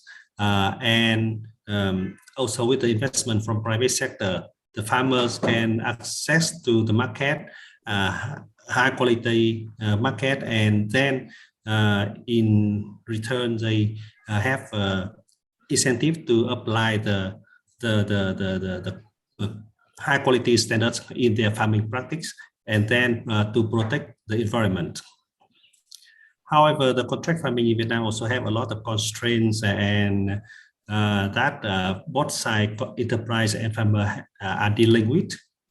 And one of that is the overuse land and extracting the resources of the enterprise to maximize their benefits is always happening everywhere. If we don't have efficient law with efficient enforcement, and the VGGT is one of the solutions that Vietnam now looking for. And this project have to help our Ministry of Agriculture in that aspect.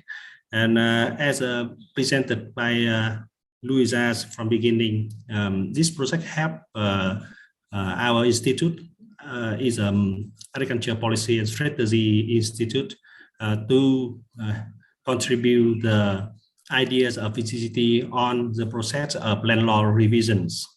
And we, with the consultation of the FAO expert and applying the VGGT principles, we already have a lot of policy paper sent to the Ministry of Agriculture to contribute to the revision of the land law, which will be in plan to be revised in the next year by the National Assembly. We also did a lot of workshop and expert consultation meeting and policy dialogues, in which we also sharing the idea of VGGT in land use. So we try to convince the policymakers, besides the policy that encouraging the enterprise, we also need some policy to control the bad effect of the investment on land, particularly on the environment and on the land tenure right of the small scale and particular the ethnic minority people who are very vulnerable in the development of the economic.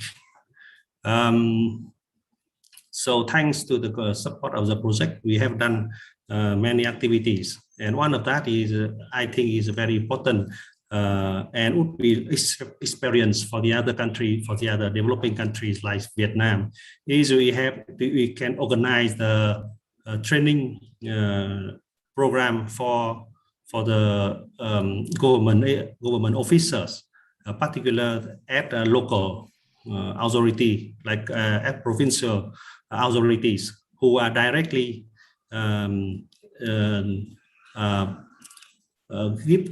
give the acceptance for the proposal of the investors. So by doing that trainings, we figure out that there are a lot of gaps in understanding and acknowledge of the local authorities on their understanding on the VGGT principles. In Vietnam, a lot of issues related to VGGT principle already been issued and given in many different laws, like investment law or many other law, land laws as well.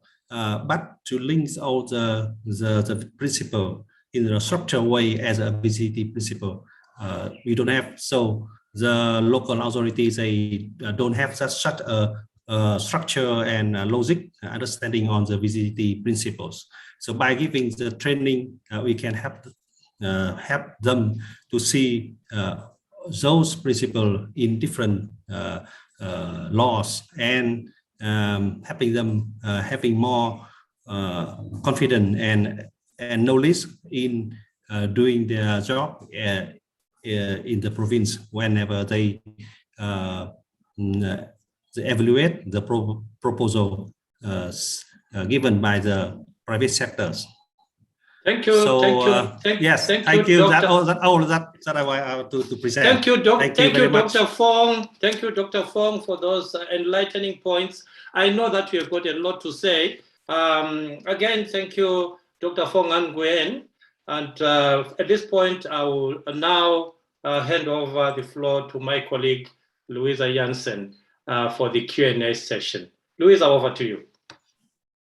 Thank you, McKay. Well, we actually have only 5 minutes left for the Q&A session, and I've been looking at the questions that people submitted in the Q&A box.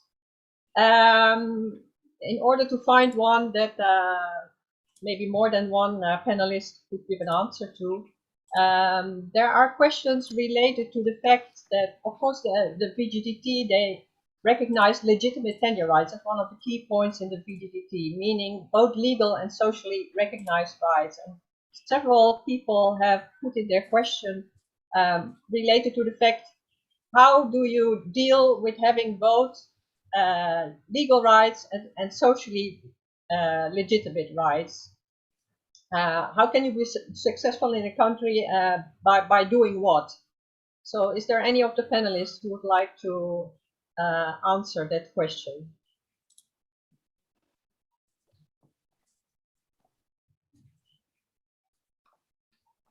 I mean, if not, I could also appoint someone, because it's a big issue in some of the countries. Mark, would you be able to say something in the context of Myanmar about this issue? Because this is one of the points addressed in the national land use policy. Sure. I would just raise the question of gender, and I'll go back a little bit to the point that I was making earlier about the community forest instruction and the national land use policy. So legally, there is not a statement of women and men having joint titling, for example, for tenure rights, which you do see in other Southeast Asia countries, Cambodia, for example, Vietnam. However, there is a social understanding in Burma culture or in Myanmar in general of women and men having equal rights. There are quite a few gender restrictions socially. There are quite a few practices where there are not equal rights, but there is an understanding, at least expressed by many, that women and men are, equal household members. And so one way that the social practice and the legal practice combine is that although, for example, in the community forest instruction, it does not explicitly state joint titling, there is a practice in many of these community forest certifications that we've worked with the forest department in the past, that women and men can jointly title together. So there is something called the Community Forest User Group List, which is where you basically list all the households explicitly who have rights under that new certification. And in the past, it was just a default that you would put the male head of household name. So you might have, 100 names that are all, in Myanmar, Mr. would be oo. But now we've begun to press the social point that women's names should also be on those lists. And so now you'll see in many places that the user group list says oo, which is Mr., and then also da, which is ma'am. And you'll have the woman and man's name all the way down the list, which is great to see. So it's an example of a social effort to line up with a kind of missing legal piece. I will also just add that in farmland titling, so not just community forest certification, but farmland certification, there have been many cases where joint titling has been proposed, even though it's not stated explicitly in the law, but joint titling has been proposed in land allocation, and the husband and wife's name has come back from the land department with that joint title. Thank you, Mark. Any of the other panelists who would like to add to this? Maybe one of the panelists from Africa, because this is a Yes. exchange. Yes, no, thank you very much, Louisa. Maybe just to add from Namibia side that Namibia is actually regarded as one of the self-starter when it comes to the provisions of the VGGT, particularly on responsible governance and aspects of legislation, inclusive consultation and participation of stakeholders is actually quite key in Namibia. As can be seen in the processes that was followed when the 2 land conferences were held in Namibia, as well as the lengthy consultative process that took place before the enactment of the Communal Land Reform Act. So, in fact, the VGGT is actually seen in Namibia as a very important reference document, and there's it's an important reference document in the implementation of the Communal Land Reform Act. In fact, there's convergence in terms of what is contained in the Act and also what is contained in the VGGT. The last land conference that was held in 2018 that actually tracked progress in terms of what was recommended in the first land conference of 1991. There are some challenges that were identified in that in the Communal Land Reform Act, and this was also some of the weaknesses that maybe that was identified, but of which the VGGT is alluding to, and the recommendations are actually speaking to what the VGGT is calling for. So I think that convergence is there, and now that act will be reviewed soon as well. So I just wanted to share that with the listeners as well. Thank you. Thank you very much. I now turn to the organizers to let me know whether we can do one more question or if we should go into the break.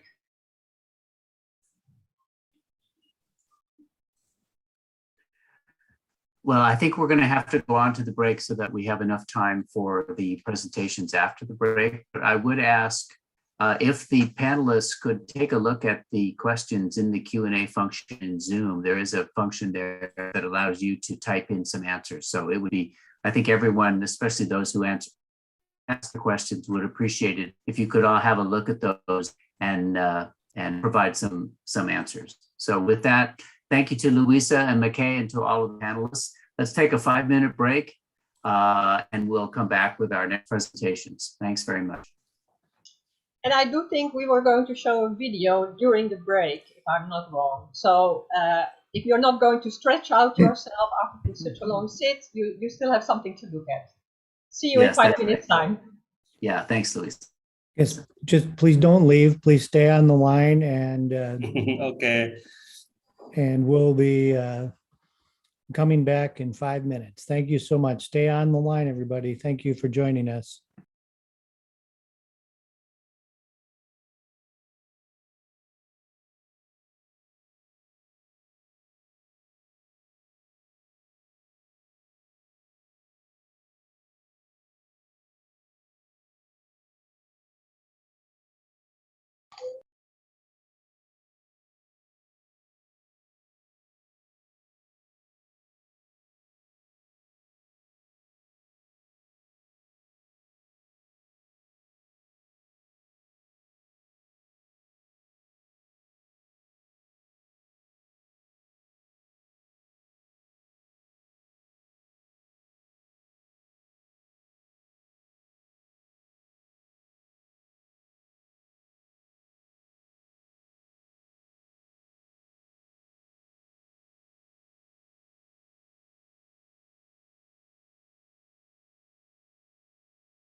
chikhalidwe chakuno ku Malawi, ufumu wina uliwonse nsanamira yake ndi malo.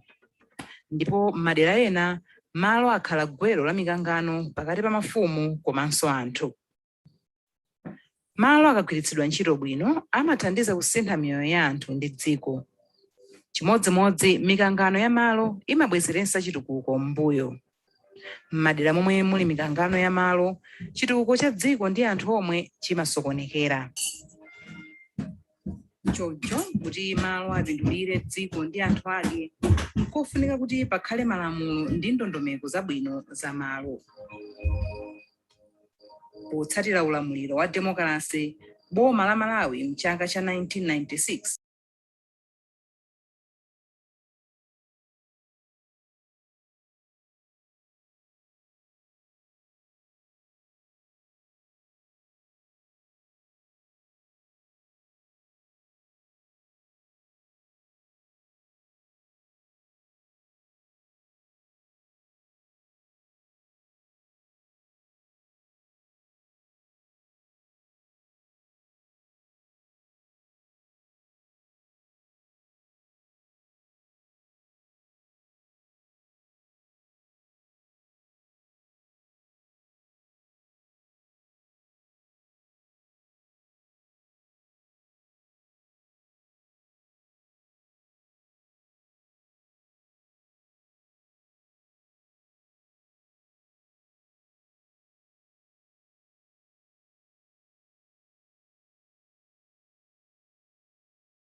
wakhala kuphunzitsa anthu za malamulo atsopanowa m'maboma a Karonga, Rumpi, Kasungu, Phalombe, Chikwawa ndi Nsanje.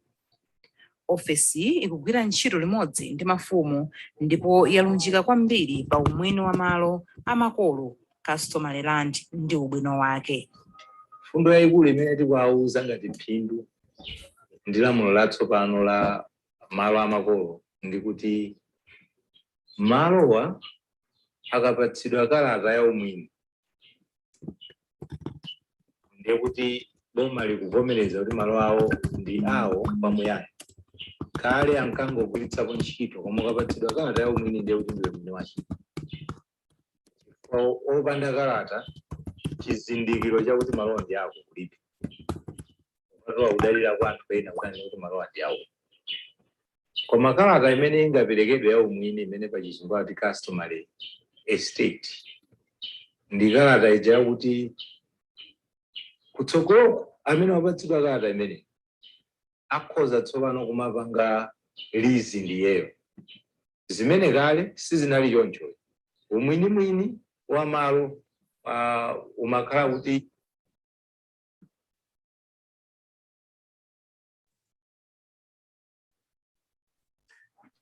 Welcome back, everyone. I'm sure most of us could not understand the audio in that video. Please note that Mr. David Chilonga, who is in the video, is one of our panelists, and I'm going to take the liberty of saying that if you have any particular questions related to the video, that you might go ahead and put those in the Q&A and ask Davey to have a look at those. So it was a very rich first couple hours of the webinar. We're now going to move to our next session, which is focused on integration of the VGGT principles into the UN Convention to Combat Desertification. That's the UNCCD.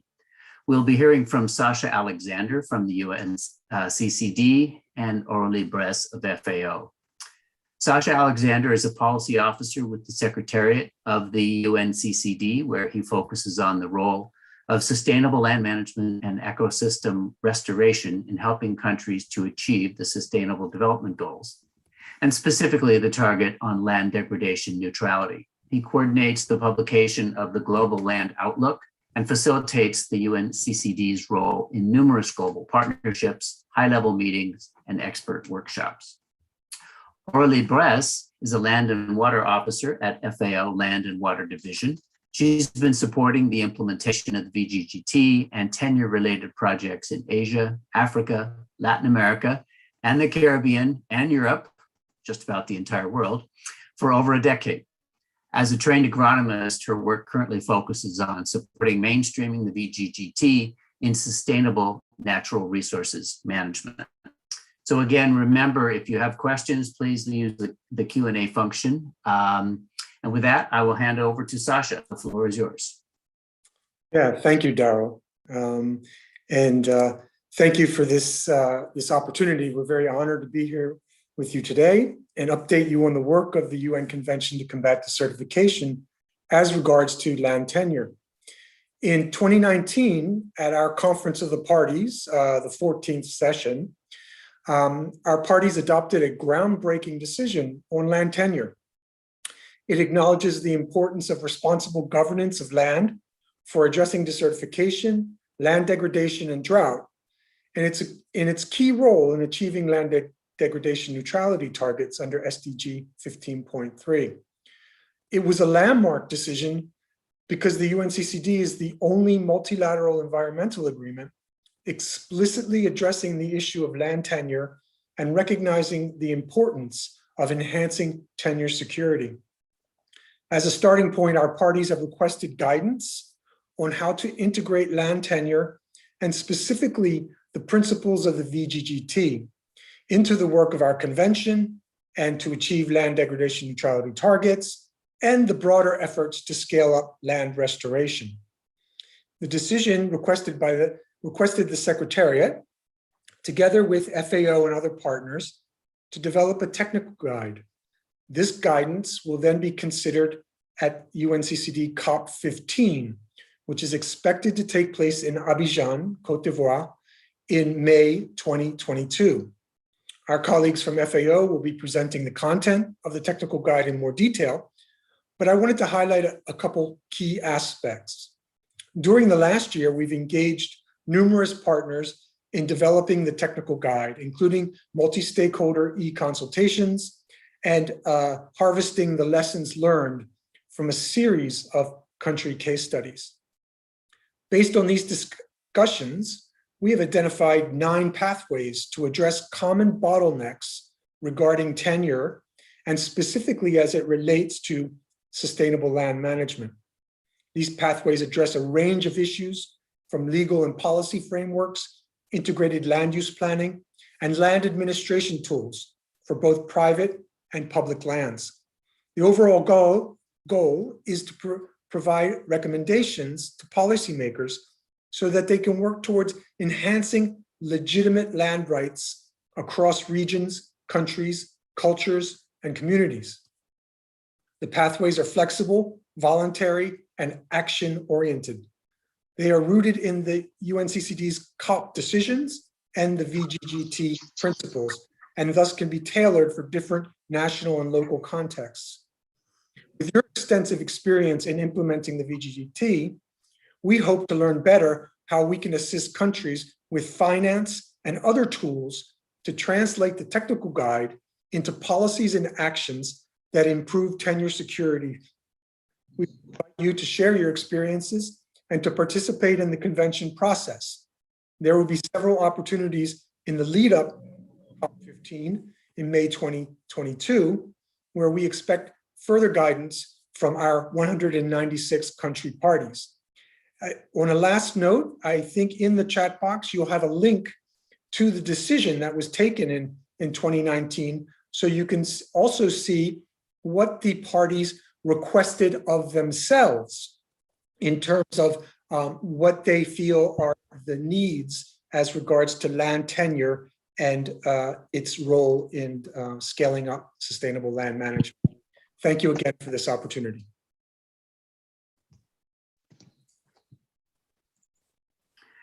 Thanks very much, Sasha. Now let's turn it over to Aurélie Perez to tell us or to take us to the next presentation. Aurélie, it's all yours. Thank you. Let me just share my screen.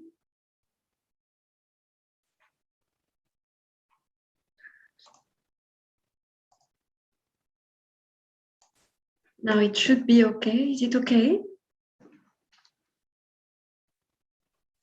In presentation mode. Do you see it? It's not yet in presentation mode.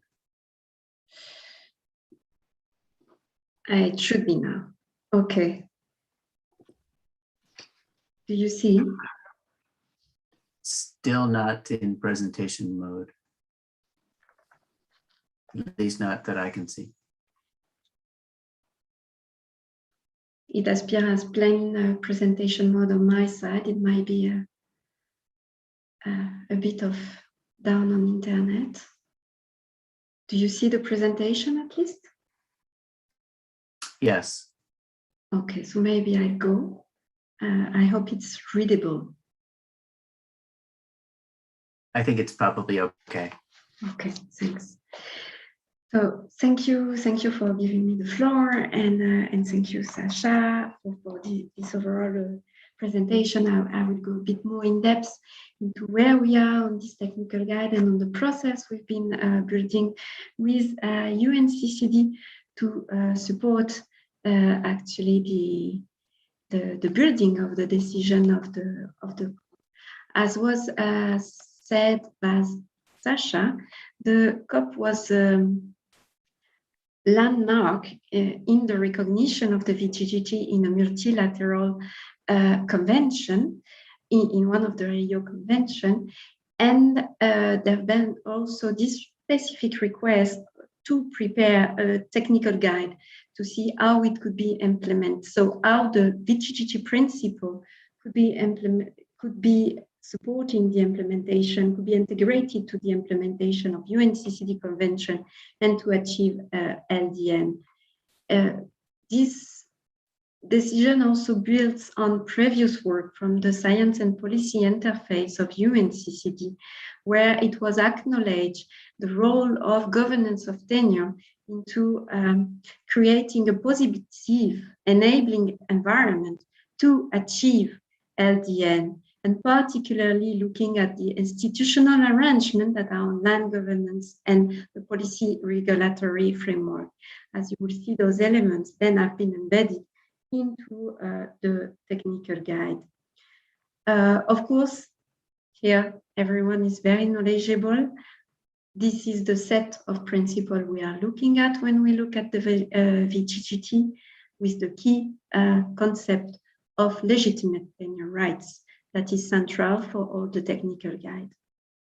So without much time on it, we will dig directly, we will jump directly into the technical guide, knowing also that the technical guide builds on these two sets of principles I just showed, and the entire guidelines and explanation that there are into the VGGT.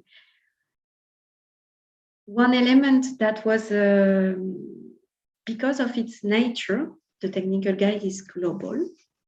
So it needed to accommodate a lot of different tenure situations that can be met around the world.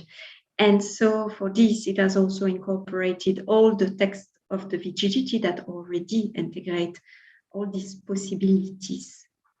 So as was highlighted by Sasha, it was important to provide UNCCD parties with a tool that is flexible. So we designed a series of pathways that builds on the experience, that builds on various things. We will see how those pathways were designed. But we acknowledge that they may not be all relevant for all countries, and rather also seeing the technical guide as a methodology to approach and to see what pathways are useful. Aurélie, sorry to interrupt, but we're still seeing only the title slide, and I'm not sure if you have moved to. I have been moving on, so if maybe Neil can take. Yes, thank you, Neil. I think Neil's, thanks. Yeah, it's very strange because on my, I was already, so later on, you can go down, Neil, and a bit down, and again. And again, sorry for that, colleagues. And this is the one I was on. So yeah, so the voluntary nature, that was absolutely key for also UNCCD party, and to respect what are in the voluntary guideline. Are all here the participants know the nature or scope of the voluntary guideline, foreseeing that they are voluntary and they can be incorporated, whether a country choose to incorporate them within their national framework, with some advice on the procedure to how to incorporate them. The VGGT are action-oriented and multi-scale approach. Basically, they look at the how of implementation, and that's interesting because it relates a bit to the question that was brought forward by Vardansh, for instance, of what is the translation on the ground. Well, the technical guide here looks at that, trying to help on the translation on the ground, and also just here today, a certain type of work of FAO is presented, but not the entire type of work that FAO leads on tenure, for instance. There is also a lot of work that are done directly in country through other modality and through other type of project, whether we look at land banking, land consolidation, indigenous people registration, land rights registration, or for instance, how to improve registration, recognition and registration of legitimate tenure rights on state lands, and so on and so forth. So the concrete example and guidance over how this action can be implemented are within the technical guide. And of course, as I say, it is rooted in the COP decision and the VGGT. Next, please. And to build the pathways, there have been a process that we have reached to have participatory and based also on case studies. So we embark on it, and sorry, there is a mistake on this slide. Actually, from June to November 2020, there have been a series of stakeholders meeting to gather case studies, to discuss case studies, to understand better how the nexus tenure and land degradation neutrality functions, and then also a strong FAO and UNCCD internal review and literature review to inform what could be the pathways. So now I will come to what are the pathways. Next, please. Voila. So we have designed a series of 9 pathways where you would see that 4 of them are highlighted with a brown shade below, and we consider them as a kind of universal pathway, if I can say. We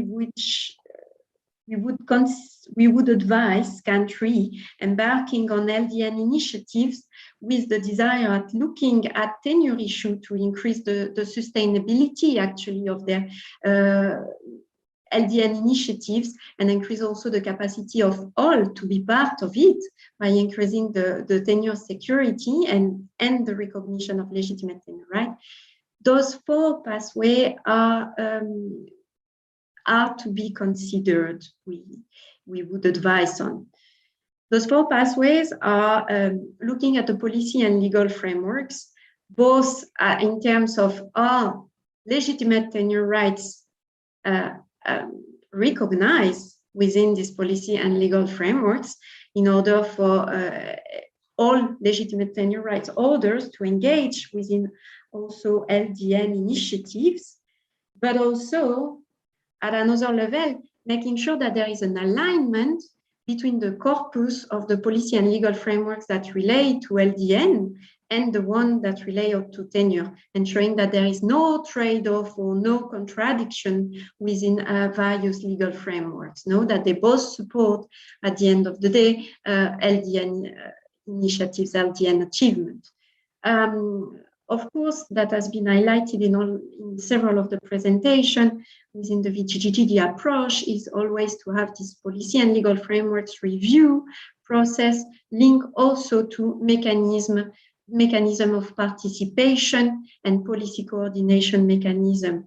So both at national and at local level particularly with what, and national level, with what we call also the multi-stakeholders platform, but also here a very important level of interoperability of data, the capacity basically to have the data aligned, whether they are on tenure or accessible, whether they are on tenure, whether they are on LDN, in order to make informed decision.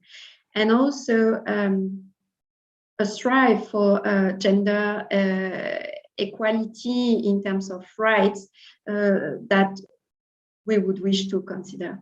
Of course, because LDN initiatives go on the ground and they can change value of the land, it is to be well aware that they can come along with dispute arising or grievance also towards the initiatives, the actions on the ground. This is why we advise also to always have grievance and dispute resolution mechanisms within the LDN initiative embedded. And then there is a series of pathways that are more tailor-made, that are more, as we were saying, the part that is flexible, that each country, depending on their situation, can choose on, can see as being pertinent of having or not. So first one is to have land use planning integrating tenure aspects. And on that, meaning that land use planning can include the recognition of legitimate tenure rights and ensure the participation of all legitimate tenure rights within the process of land use planning. Then after land administration tools, that's the pathway 6, that is indicated as land management and development tools, but it's land administration tools that look into particularly 2 tools that are maybe less of use in Asia or Africa, less directly, but particularly in, for instance, Eastern Europe, which are land consolidation and land banking. Of course, when we are talking of this tool, we are talking of process that respect human rights, that respect the notion of legitimate tenure rights, and that are made in the sense of having the participants of land consolidation scheme, for instance, as well of, at least as well of at the end of the land consolidation processes. So it's always, of course, in the frame of responsible governance that we are there. And then the three last pathways that look more specifically when we are talking of the various tenure regime that we can have, public lands, commons, and private lands, and that look at national and local level, what can be set up to improve recognition and recording of tenure rights on public lands, on commons, and how to strengthen the capacity of private land owners or private land users, such as, for instance, through lease, to incorporate land degradation neutrality, to participate better towards land degradation neutrality efforts. And that would include, for instance, also part of the discussion that has been made, how can, for instance, value chain actors through contract farming participate within it. So that's, of course, it's a bird's eye view over the technical guide, and also to say that the technical guide address mainly to policy and decision maker.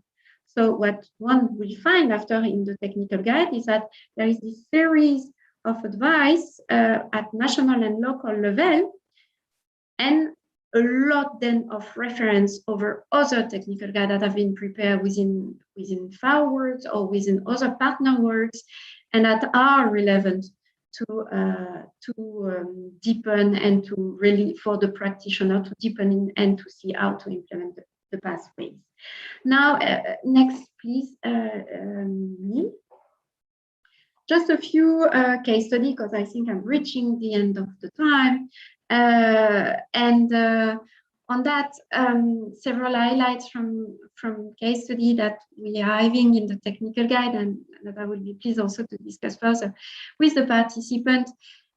For instance, in Sierra Leone, that has been setting a very strong multi-actor and multi-sector approaches. So that would be related to the pathway 2 in order to follow up all the process of legal reviews and policy framework and legal framework reviews in land, forest, and fisheries that have happened in Sierra Leone. Also, another example is the case of Mongolia, who has reviewed the way how to register legitimate tenure rights on public land in order to improve tenure security for pasture lands. Another example is in Kyrgyzstan. It's since 2009, for instance, a land tenure reform that has been made for pasture management in order to reduce the land degradation that they were foreseeing that they were having on pasture. And that has been done particularly by decentralizing the management of pasture management over pasture committee and pasture users. And changing the way also to have, for instance, fees and leases towards on the pasture land to allow access. In Laos PDR, also another example that is how the land use planning has been linked to the process of recognition and recording of tenure rights at village level, and also how since 2019 this has been combined with a participatory agriculture land management process that are supported by the Ministry, the Ministry of Natural Resources and Environment, and the Ministry of Agriculture and Forestry. Next, Neil. With that, I will stop so that there could be time for discussion. Thank you. Thanks very much, Aurélie, and to Sasha for those presentations. We have some for questions now. I I'm looking in the Q&A to see if we have some for this panel. Let me just ask one myself as you await some more questions from those in attendance. And actually, maybe, well, Sasha, you mentioned in your presentation common bottlenecks regarding tenure relating to sustainable land management. And I wonder if you could say a little bit more about what those are. And Orly, feel free to jump in and add if you have some thoughts. Yeah, thanks, Daryl. Yeah, I mean, I think this is an emerging issue for our convention. So there hasn't been a long history of really exploring the needs of the countries. But what came out in the decision and in the discussions at the last Conference of the Parties was that there's a lack of technical capacity, a lack of administrative capacity to actually keep the tenure, the registries, all the tools and the paraphernalia of a good secure tenure system together in many developing countries. And their priorities are much higher level in terms of dealing with human needs, the human condition. And then there was the issue of finance, in that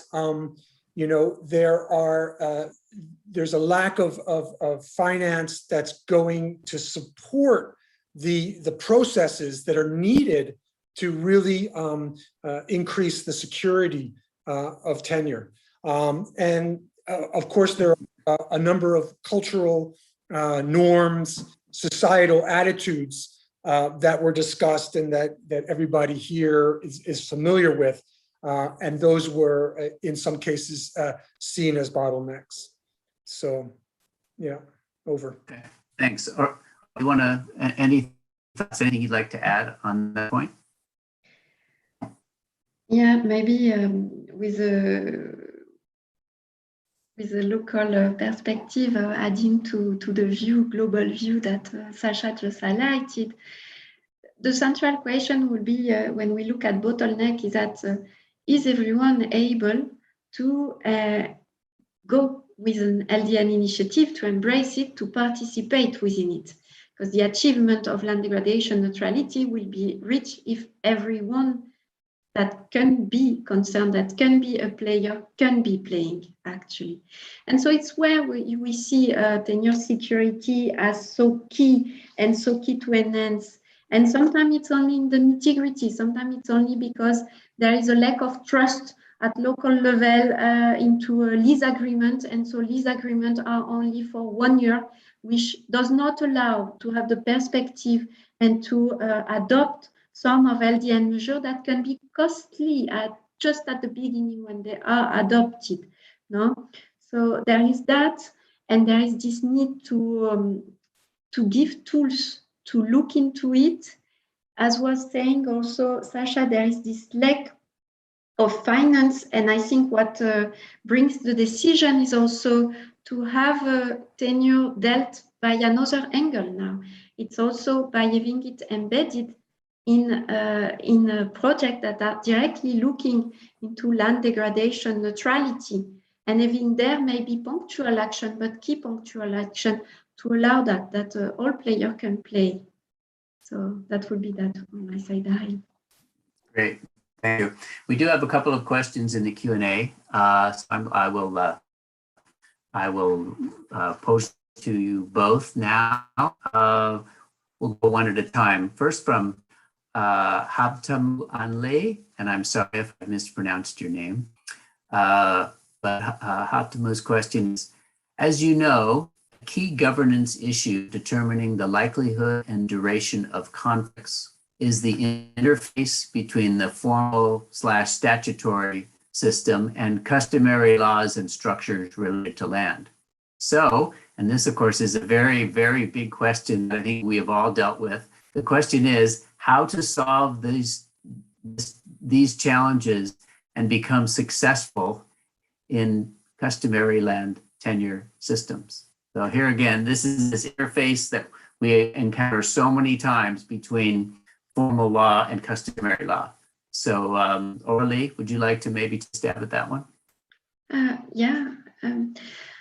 Well, I think it's a process because it won't be. It's a massive question, and it should be as a process. So if we look from the angle now where we are talking, at looking on when we have this tenure land degradation neutrality nexus, I think what offers this nexus to abord the question, and maybe it won't solve all, but it can start bringing elements of the answer, is that first, because LDN is very much seen also at local level, it is already to look into at local level within the customary system, whether are all legitimate tenure rights recognized, are all able to participate within the land degradation neutrality effort, what is is there issue within on how function the customary system at local level that triggers, for instance, land degradation, and from there also from this also local work,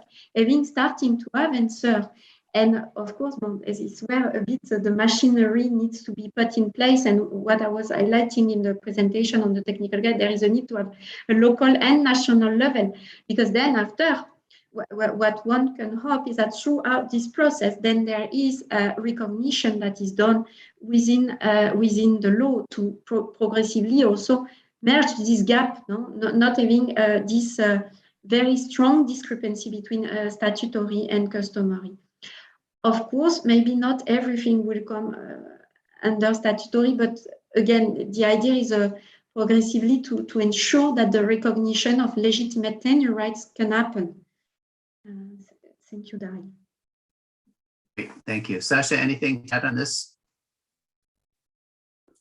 Just to say that as you mentioned, Daryl, the role of trusted institutions, the mutual trust, the recognition that there's a continuum of legitimate tenure processes. I think that's really the solution, and a lot of that's happening at the local level. Over. Great, thank you. We have another question from Chris Canner. Chris writes, I'm struck that the case studies all talk about integrating custom, he parentheses legitimate tenure, into state frameworks, instead of starting by accepting custom as the baseline formality upon which all other elements are constructed. This latter approach seems to me to be more aligned with the lived reality of most citizens in countries with distinct cultures and entirely legitimate and functional land systems. Any comments from the panel on Chris' point here? Yes, most willingly. Maybe this is an important comment. And I will start by maybe if we go a bit in the gray areas, for instance, we can see that some land tenure reform has been working on that. The land tenure reform in Madagascar in 2005 is looking at how the practice of the petit papier can be actually turned into a way to be formalized and come into statutory. And that has been the land tenure reform that has been adopted, and with then after all the organizational framework with the setup of the land tenure counter. So then after we can maybe have a discussion on the effect and so on and so forth. But second point that I think is why as tenure actor, we try to have this customary right being acknowledged within the statutory framework, and the statutory framework hence being expanded to make this place for all, is also the issue of then after, if not, is there not a risk to have a confrontation of two types of rights between the statutory and the customary, and the risk that the legitimate tenure rights, if not in, does not get acknowledged at all and may just be disregarded. So the risk here, I think we all have in mind, is that if the customary tenure right does not come into the statutory, they are not recorded, then they can be, for instance, encroached upon. rather more easily. So I would say that the answer to your comment would be at those two levels. But I guess it would require an entire panel and an entire session only on this topic. That is for sure. Sasha, anything you'd like to add there? No? Okay. We have another question from, and again, sorry if I mispronounce your name, Abdi Mahad Ibrahim Omar. And he asks, would you be able to explain what are the differences between customary and statutory law as they relate to tenure? And I think he's particularly interested in what customary law means in the case of indigenous peoples.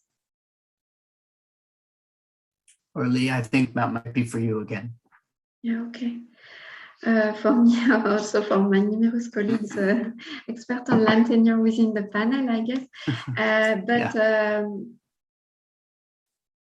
Usually what is described as statutory law is the law that is written. So it's the one that exists, that is the legal framework that has the state. It can be the constitution, the laws, also the regulation. And the customary law will be the one that is not in this written constitution, law, or regulation, but is actually applied on the ground by the communities. So that would be the difference. And then when we say customary,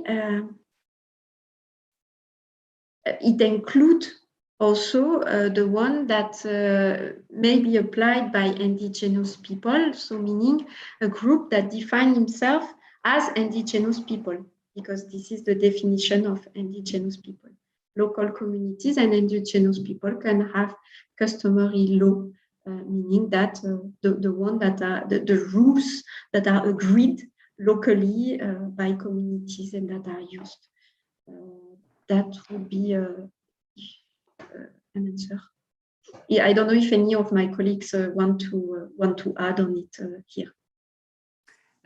As you say, this is it's a big issue, and it's interesting that everyone is focusing on this sort of the relationship between formal and customary tenure. I think it's fair to say that securing customary tenure rights is really one of the things that is at the heart of the voluntary guidelines.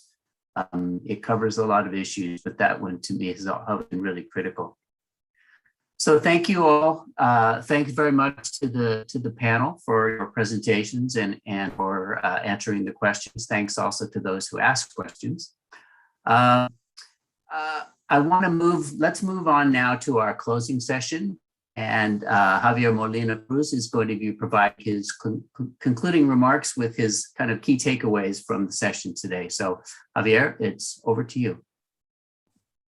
Oh, thank you, Daryl, and thank you, everyone. Thank you, everyone, for this very rich in terms of event in exchange, in terms of information, experiences that have been shared, and here, and which makes the task of capturing main ideas a bit difficult because so much information was presented and shared, and so many ideas here that and lessons learned that we can take away.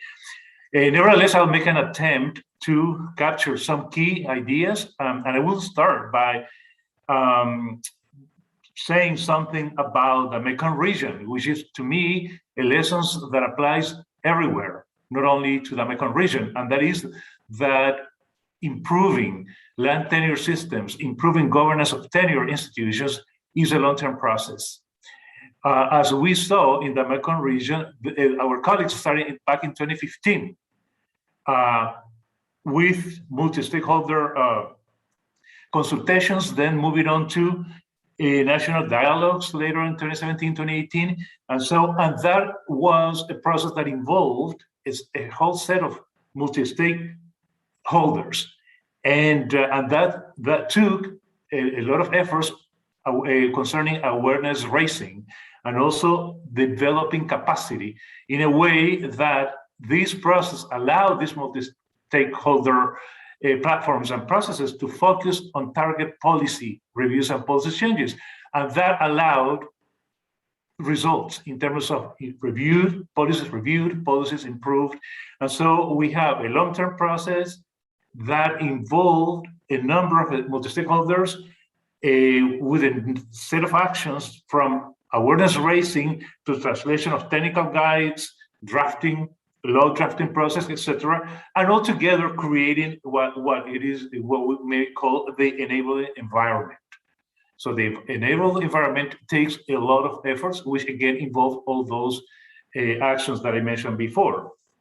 In addition, we also learned that having a good understanding of local tenure systems is key. And that was illustrated by the mapping exercise done in Myanmar to gain a better understanding of the local tenure systems, which informed the drafting, the review of the laws, the local laws that apply to those systems. And then that was somehow illustrated also by our colleague from LandBased when saying that community rights to forests somehow were achieved after a process, again, was seeing how that law was complemented by other actions that would facilitate, the exercise of tenure rights to forests by those communities. We also learned that engaging parliamentarians is also key to facilitate the policy review, to facilitate improving, land institutions, land administrations at country level. So engaging parliamentarians, the upper house, the lower house was a key step, and also facilitating the exchange between countries, as was illustrated by Luisa, was also central to that process.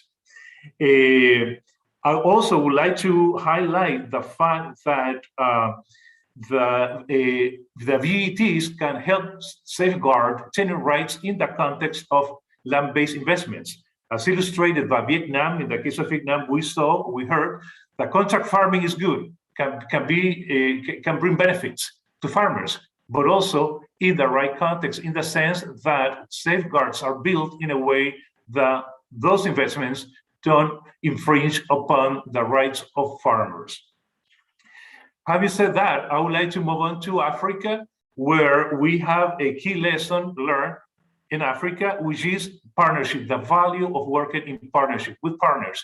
In this case, I'm talking about the African Union, which allowed, in this case, to integrate the voluntary guidelines with the framework and guidelines on land policy in Africa, the African Union. So that was a key partnership that allows, again, to have an integrated policy framework.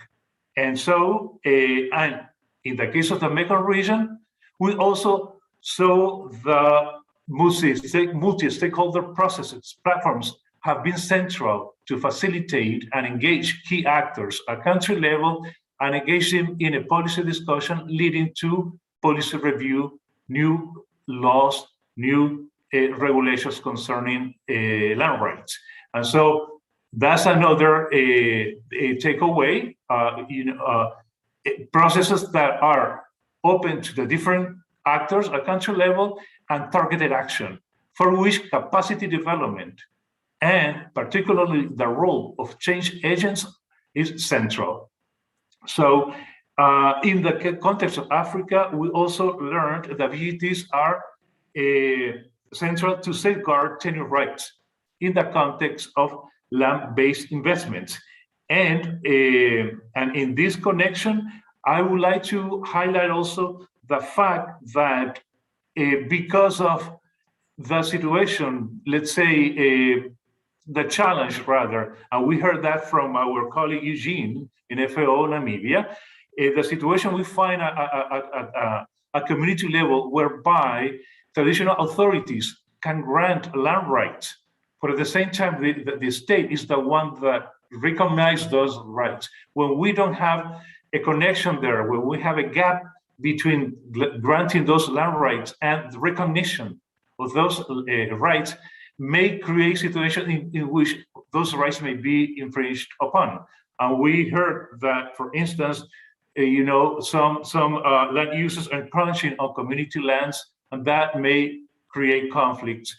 Again, the VGTs in this case, as illustrated, are central to address those conflicts by improving the laws, the regulations that can help facilitate the conflict resolution. Also, we heard that in the multi-stakeholder processes, particularly in West Africa, have been very successful. And I would like to raise here the issue of how these also multi-stakeholder platforms can also help address the power asymmetry that can be among actors when dealing with land issues. That question was raised in the question and answer box, and I think that's something for us to think how these platforms can be used to address the power asymmetry when we have powerful actors at the same time, powerless or less powerful actors at the same time coming together, and how that can be leveraged in a way that we level the playing field. But the same token, trust, how trust can be built through these processes. Trust was an issue raised by our colleague Sasha and also by others, how we can somehow engage the different actors in a way, and particularly the state, those who have the authority to make decisions, in a way that we level the playing field. Finally, because I'm running out of time, I would like to highlight the fact that gender remains an issue. How, although laws have been improved, policies, legislation have been improved, still securing women's land rights remain an issue, which means that moving forward, that should be on top of the agenda. As it should be how we can leverage the VGGTs to address pressing issues such as deforestation and land degradation. We know now, we heard from our colleagues of the ACCD and our colleague also from Land and Water, Aurelie, that we are working on a technical guide to address land degradation neutrality as a concrete contribution to address the deforestation, land degradation, and by doing so, the climate crisis that we are in already. So this is a central issue because it's the future, not the past. We are talking about the future, and we have already some concrete lessons learned from this exercise, from this project, from this exchange, that points at we can improve governance of tenure. We have the VGTs as a soft law to do so, and now we know how to do it. We have to be patient and build step by step. It's a long-term process. Changes don't happen overnight, as we saw it in the Mekong region. And we have to build alliances, reach out to different partners. We have done in Africa with the African Union, with parliamentarians in the Mekong region and in Africa. For instance, parliamentarian against hunger, for instance. Also, we have now gone some way working on addressing issues such as land degradation from the technical point of view, and we are moving forward, but we need to do more. And to do so, we have to scale up these efforts to achieve, as our colleague Sasha mentioned, sustainable land management and also food systems.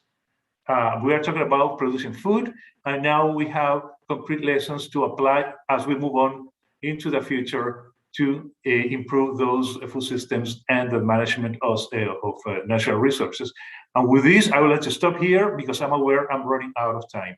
Thank you very much, colleagues, and we will try to sum up all these lessons learned, all these experiences in a way that will be systematized, all this information, and made available to all of you and our partners.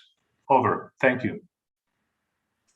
Thanks very much, Javier, for that good list of takeaways from what has been a very rich session today. This does bring us to the end of the webinar. I want to thank all of our panelists, everyone who participated to make this a successful event today. I do want to mention that in the chat, there is a link to a survey that you could complete to tell us how we did and how we can do better. You will also receive an email with a link to that survey, as well as to the link to the recording of the webinar. So for those who may have missed some of it, you can take a look there. I want to apologize if we were not able to answer everyone's questions. We really appreciate the fact that you took the time to pose them. Finally, let me mention that, as McKay said earlier, there's going to be another webinar tomorrow, the 28th, focusing on activities under the project in West Africa and Latin America. It will begin at 3 o'clock Rome time. I'm not going to try to go through all the different time zones, so I'm sure you can all with that. So with that, again, thanks very much, everyone, and have a very good day. Thank you all. Thank you. Bye. Bye-bye. Well, thank you, everybody. Thank you. Bye. Bye, everyone. Thank you. All the best. Take care. Bye, everybody. Thank you for the great webinar. Bye. Yep, I'm going to bed now. Bye. Bye. All right. Thanks again. See you tomorrow.